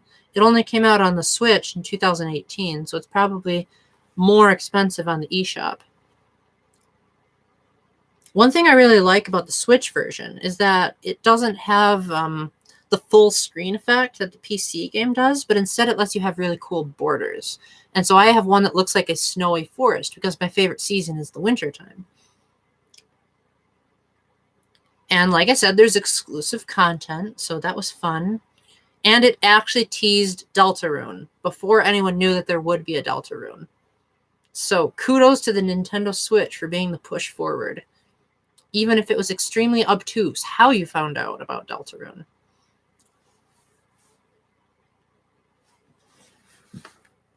Well, as you guys can see, my water is almost running out, so I might have to go pretty soon. So I will stay on for about 20 more minutes, and then I'll call it a day because my voice is getting sore and my water is running out. So with that, load up the questions. Mario Kart 8. Well, for starters, if you're only going to review the Switch version, a couple of pointers I should say to you right off the bat are it has all of the content from the Wii U version. It completely changed the battle mode. Like the original version was just like regular tracks that they said, okay, just go ahead and battle on them. They didn't make any improvements whatsoever. For the Switch version, they added all new arenas. Some of them were like ported over from older Mario Kart games, and they even had a Splatoon arena. So you have to say that all the DLC is there. You can get any of the amiibo costumes, and all of the updates are there too. So like the patches and the Mercedes stuff, the 200cc, all of it's there. However, my big beef with Mario Kart 8 on the Switch was the fact that it hardly has anything to unlock. Because at least on the Wii U, you had to earn a lot of the tracks and the parts and the characters. In Mario Kart 8 Deluxe, there's only one new character that's unlockable. There are some new characters, like the Inklings are new. Link was originally DLC, but now he has a Breath of the Wild outfit and the motorcycle from the Champions Ballad. I didn't like the Switch controllers, but I do have a Pro controller, so maybe I was just impatient. And I like how they have auto accelerate, because that's good, because it does get annoying to hold down the A button for like all of a race. So I would say my verdict on Mario Kart 8 Deluxe is, if you've already played the Wii U version to death and you still have all the controllers for it, you really don't need to buy Deluxe unless you either really want to take it on the go or you really want that battle mode. Because Mario Kart 8 on the Wii U still has online servers. Mario Kart 8 Deluxe, you have to pay for them. The Wii U version, you get it for free. And you can also use Labo with Mario Kart 8 Deluxe. So, yeah, you might have to put a lot of updates in your video.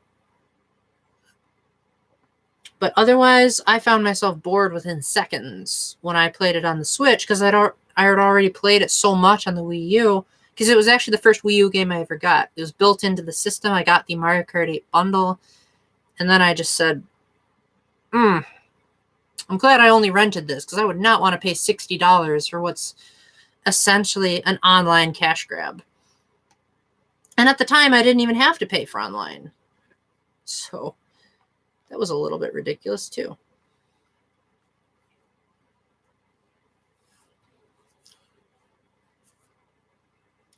And if you want, you can even like take my own review and like plagiarize certain parts of it. You just have to give me credit, like when you're taking parts of my review. So like, I believe it's called Mario Kart 8 Deluxe video re-review. You can use that, or you can use my spoken review with me on the camera, whatever you want. My opinions are pretty much the same across both of them. I would actually be honored if you stole my review. But like I said, gotta credit me. Don't be like IGN, where they're plagiarizing people's Dead Cells reviews, because that guy ended up getting fired for it.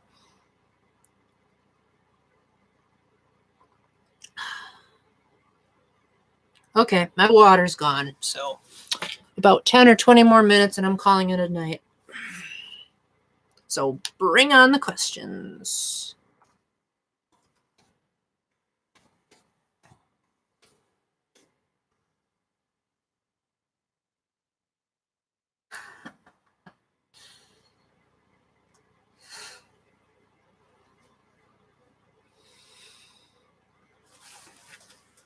Well, I don't exactly call myself a professional reviewer, but I have been... I can't reveal my official age because that's a major no-no for child protection purposes, but I can say that I'm at least 18.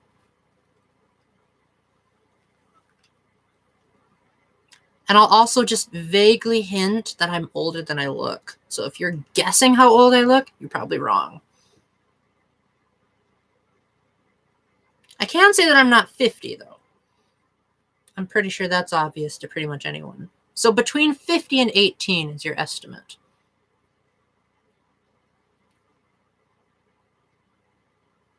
$19. That age. Gotta love it. Well, it's nice to know that you are not underage. I am very glad you mentioned that, because I would have been terrified.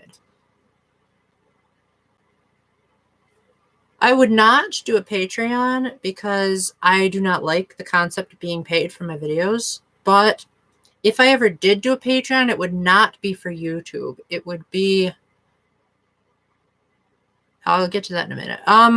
If I ever did open up a Patreon, it would be for authorial purposes. Like I'd say, hey guys, support my Patreon so that I can get my books published. Put on a join channel. I don't like doing that. Honestly, if people don't like my videos, they already know what they're getting, so they might as well just subscribe if they want, and if they don't want to, they don't want to. I mean, besides, I heard that that's like clickbaity anyway, and I don't like being clickbaity. I like being honest. Have I seen any anime? Yes, I watched all of Death Note, and I loved it. But I hated the Netflix movie, so watch the anime, but do not watch the movie. Even if you're the type of person that can handle blood and gore and a little bit of odd sex scenes here and there, do not watch it. It's so bad. It's like not even laughably bad. It's just flat out bad. Even people that can handle gore were saying that they couldn't handle the gore in that one. Like, that's how bad it was. And I feel like an idiot for even mentioning it, but what was really cool about Death Note was that it was basically like Professor Layton versus Phoenix Wright, but on a grand scale. Like, you got two masterminds trying to figure out who will outdo the other, and both of them think that they are the god. And it's like, you don't really see a concept of two people trying to say that they're God. And so, you know, as a Catholic, that piqued my interest. And as one who loves Professor Layton versus Phoenix Wright, that really piques my interest. No, I have never been abroad, but I have been to Canada. And I don't remember much about it, apart from the fact that they used different kinds of money and they pronounced their A's differently. And they say about, which we always joke about here in the States. Also, Protestants. I have a lot of opinions on Protestants. If you want, I suggest you check out my video called Giving Protestants Credit Where It's Due, because that's where I praise a lot of the beliefs and traditions of Protestantism. But really briefly, in this live stream, I'll just say that my opinion on Protestants is, generally speaking, I like them. But what I don't like is when they use the position of sola scriptura, and then they'll ignore something that's in the Bible. Like, I'll say, well, okay, well, what if the Bible itself teaches that you should be obeying oral tradition? They'll say, well, we're just going to conveniently ignore that. And it's like, you can't conveniently ignore something that's in the Bible when you're preaching that doctrine. At least if you're going to conveniently ignore it, don't call yourself a Christian. That's basically my biggest beef with Protestants, is at least if they're going to be Protestant, they have to be willing to defend their position. They have to say, okay, I believe in sola scriptura, and here's why I believe. For a Catholic, we can just say, boom, here's the catechism. Boom, here's Catholic answers. Boom, here's the Bible. And just say, there. That could take you about a year to look through. But those are all of our answers. This is why we believe what we believe. And then my dad has like this ginormous website where he answers pretty much any question you could want about Catholicism.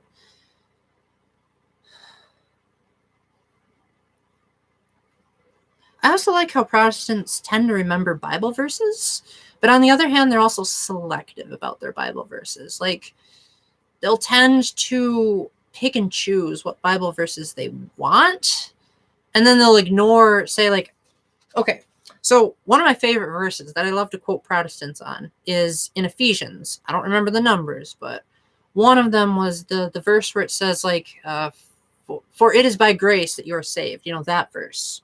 And I said, oh yeah, we Catholics agree with that as the core verse that describes the crux of our faith. Then they'll say, but if you read that verse, then you'll know that it's basically saying works are dead. And I'll say, did you look at the next verse right after it, which says, for which we have been prepared for the good works that have been given to us by Christ. So one simple verse they ignore, and that's their excuse for doing sola fide, which means faith alone, if you don't know Latin. I did consider becoming a priest, and what eventually convinced me otherwise, you're probably going to think it's stupid, but my fear of needles. My worst fear is anything pokey. I can't even stand earrings. That's why if you ever watched videos with me in Autumn, you'll notice that she always either covered up her hair or had her ears unpierced. Yeah, needles, like pokey things, tattoos, earrings, piercings, cacti, anything pokey. I get really scared. Like, I will start screaming like a baby if I see it on the TV. I still haven't watched any of the Hunger Games movies all the way through because they have injection scenes. So as a result, being a priest, you'd have to do the anointing of the sick. And so you'd have to go into a hospital, and the person might have an IV tube stuck in there. Oh man, getting terrified just speaking about it. Also, I was afraid that if I became a priest, I'd have to stop hanging out with my female friends. And as most of you know, I have a ton of them. And I was just like, nope. I love my female friends too much. I don't want to get rid of them, and I don't want to have to compromise my time with them. Plus, you also have to go through 12 years of schooling. And I was like, no, thank you. That's just too much for me. And no, I actually think that whatever decision I make in life, it's either going to be I'm going to be married or I'm going to be a consecrated virgin. One of the two. I'm not going to be a brother, not going to be a monk. I'm going to be either single and a virgin for life, or I'm going to get married and try to have kids. Because in the Catholic Church, you have to try to have kids. You can't just be married and say, let's never have sex and let's never adopt. I actually kind of knew that, except the very first video game was Computer Space, which came out in roughly 1956, give or take. It was on the arcade. I think it was like the precursor to Space Invaders. And believe it or not, the term video games, or more specifically arcade, was around since the 20s at least. Because I went to this place, I forgot what it's called, because I think it's being taken down. I think it's Martin's Marvelous Mechanical Museum, where it had like old-fashioned video games that you inserted a quarter and you could like do stuff with it. Like, there was a fortune-telling machine, there was a watch the Nutcracker crack peanuts. I don't know. They called those video games back then. But yes, Pong was the first console video game that was ever released. But Computer Space was the first video game ever released on a screen. Like, that wasn't a built by hand concept.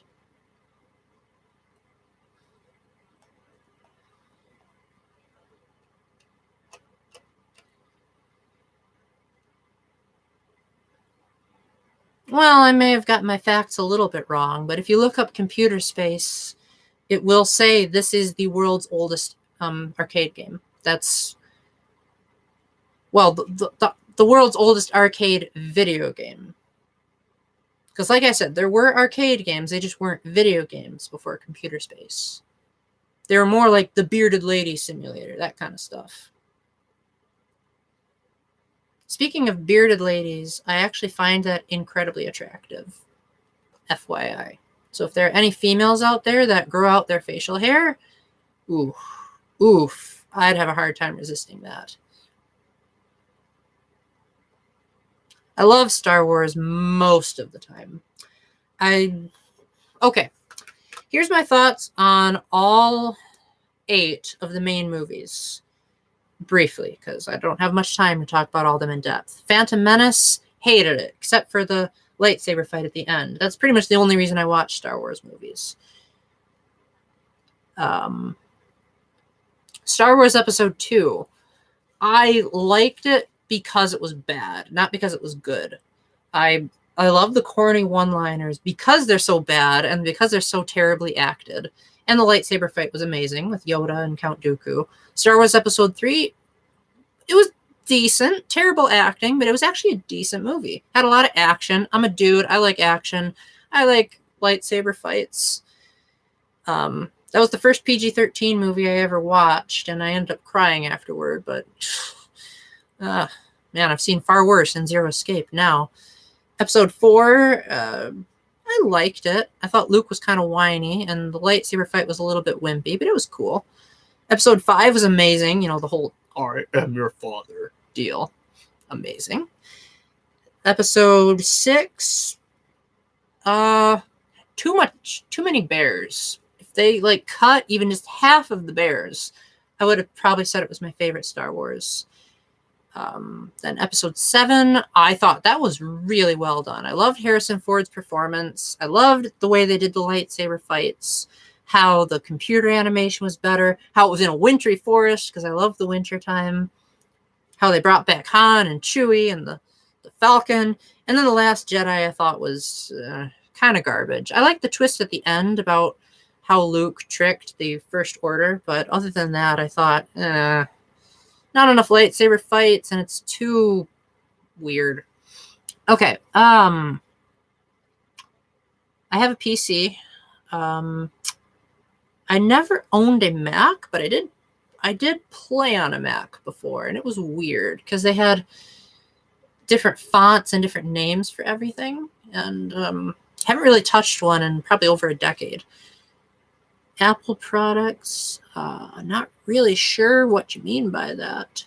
New movies, depends on the movie. The newest movie I saw was Into the Spider-Verse, and I really loved that movie because my sister has been slowly getting me into Marvel. She got me to watch Infinity War, which I loved.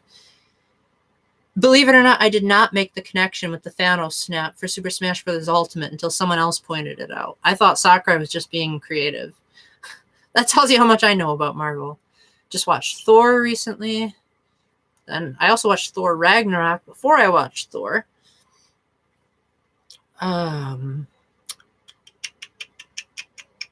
Generally speaking, I don't like going to the movies very much because I'm the type of guy that, as I spent a good session of the earlier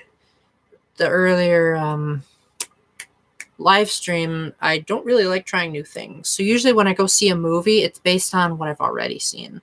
So like if they ever put Harry Potter and the Deathly Hallows Part 2 back in the theater, oh man.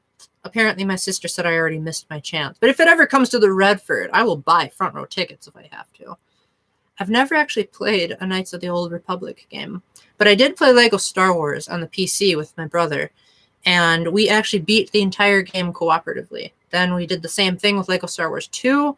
Then we got the complete trilogy on the Wii, and by then we were bored of it.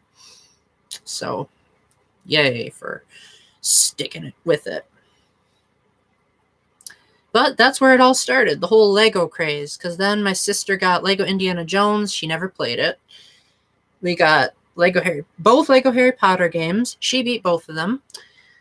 I helped. Not that I was particularly good at it, but I tried. And my brother had a couple of the Star Wars GameCube games, plus he had Rogue Squadron and that other game on the Shadows of the Empire. He had those on the N64, and I thought those were pretty cool. I have not played Lego Worlds, nor do I want to, because it seems too much like Minecraft, like that whole like make your own universe kind of thing, and I am terrible at level building. If only you could have seen my Wii and like how many custom stages I made on Brawl and how most people said they were terrible. That should tell you something about my artistic sense. In fact, one of my earliest video game reviews was Super Mario Maker, and it was one of the few video game reviews that I made a subtitle for, because I don't know how to make levels. So I put it Super Mario Maker, a player's review, because I was reviewing it strictly from the perspective of someone who played other people's levels but couldn't make a level to save his life. Although I did try. I tried making one based on Zero Time Dilemma. I failed epically because it didn't have the tools necessary to simulate a multiverse.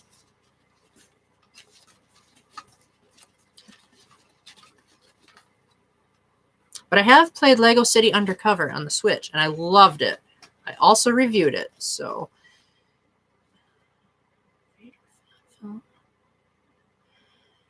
I don't generally look at fan films. Unless they're related to Undertale. I'd have to think about that. Because my opinion on Darth Vader is kind of conflicted, because it's like, do I trust how he was portrayed in the original trilogy, or how Hayden Christensen played him? Because it's like they seem like two totally different characters.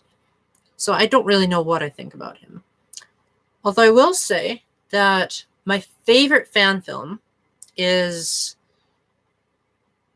Hold on, I lost my train of thought. My favorite fan film is Every JRPG Ever, which was made by College Humor, which also made the hilarious Super Smash Bros. Brawl opening misheard lyrics, where it takes the Latin and it does the phonetic sounding of it and tries to make sentences out of it. Now I can never hear the song again without thinking of an omelet as a result. I was talking about Darth Vader. Oh yeah, so Every JRPG Ever. You look that up and it basically pokes fun of every single Japanese RPG ever made. My friend Justin, who actually hasn't played a Japanese RPG, saw that video and he showed it to me and he said, "Paul, is this accurate?" And I said, 100%. So you should see it if you're an RPG junkie, especially Final Fantasy, because it seems like it pokes fun of Final Fantasy even more than anything. Horror games, generally speaking, no, but I love the Zero Escape series. But that's more so of a multiverse type of game. Well, seeing as I haven't really played a Metal Gear game, I wouldn't have known about the movie. They're also making a Sonic movie, apparently, too. Which I find is... It's kind of weird how the poster is showing one of Sonic's hairy legs. I didn't think hedgehogs had hairy legs. Undertale is more like Earthbound than Final Fantasy.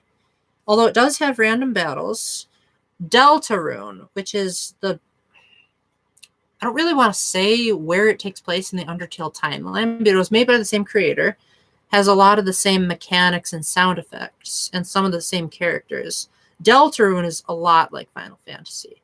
Undertale, like I said, is more like Earthbound, where like you don't see yourself in the battle, you see the enemies, and I really don't want to say too much about Undertale. It's...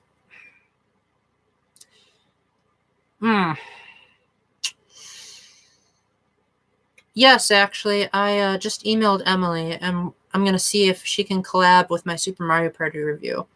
Other than that, I haven't reached out to any YouTuber because, how do I word this? I don't really trust any of the other ones. Well, okay, actually, that's only half true. I have collaborated with other YouTubers, but they've been extremely small YouTubers. Like, if you ever type in my videos featuring Engineer for God, he's actually my best friend. And he has his own YouTube channel where he primarily talks about the Dante series and how he's made, like, translations of Tangerine Dream's albums singing about the songs. So, yeah, if you check out Engineer for God, he's got a playlist of my stuff on there. So, yeah, we're best buddies. I collaborated with a YouTuber called Evie Rocks, which is another good friend of mine. We did a couple of interviews together, and we also did a video where we got into a sword fight at the park with sticks. So yeah, I'm planning on asking Emily if we can collab for Super Mario Party. But other than that, I haven't reached out to anyone because I'm afraid they might do something profane, or because they're like making money and whatnot. I don't want to be involved in any scheme that involves cash. I want this to be entirely nonprofit. Although if I had to pick one YouTuber to collab with, it would definitely, besides Emily, it would definitely be either the Wii Viewer or Daisy. Both of them just seem like really cool people to talk to. Especially Daisy Sword. She's, except for once, she's always responded to what I had to say on her videos, and we have some good conversations. With that, I gotta go. My voice is killing me. But thank you all for joining me. If you want to say a last good night before you log out, feel free. But I am finished answering questions. I can never make promises on when I can do live streams because of the way my family situation is right now, but I will. Yeah, you as well. Thank you for joining. And like I said, feel free to plagiarize my video. Just, like I said, give it credit where it's due. Put, like, by the Catholic Nintendo Nerd at the bottom. Have a good night, Tony. I hope I was able to answer your question. Synthwave, I don't know if you're still here because it only says there's 2 people left, but thank you for joining along. And for those of you that joined late, there were a lot of things talked about in this video, and a lot of which I abbreviated into little bullet points. So if you want to just look at those and not worry about watching this whole 2-hour, 27-minute thing, go for it. All right. Well, I'm going to count to 10, and then the stream will be ended. So type it in as quickly as you can, and if not, save it for the comments. 1, 2, 3, 4, 5, 6, 7, 8, 9, 10. Good night, guys, and until the next time.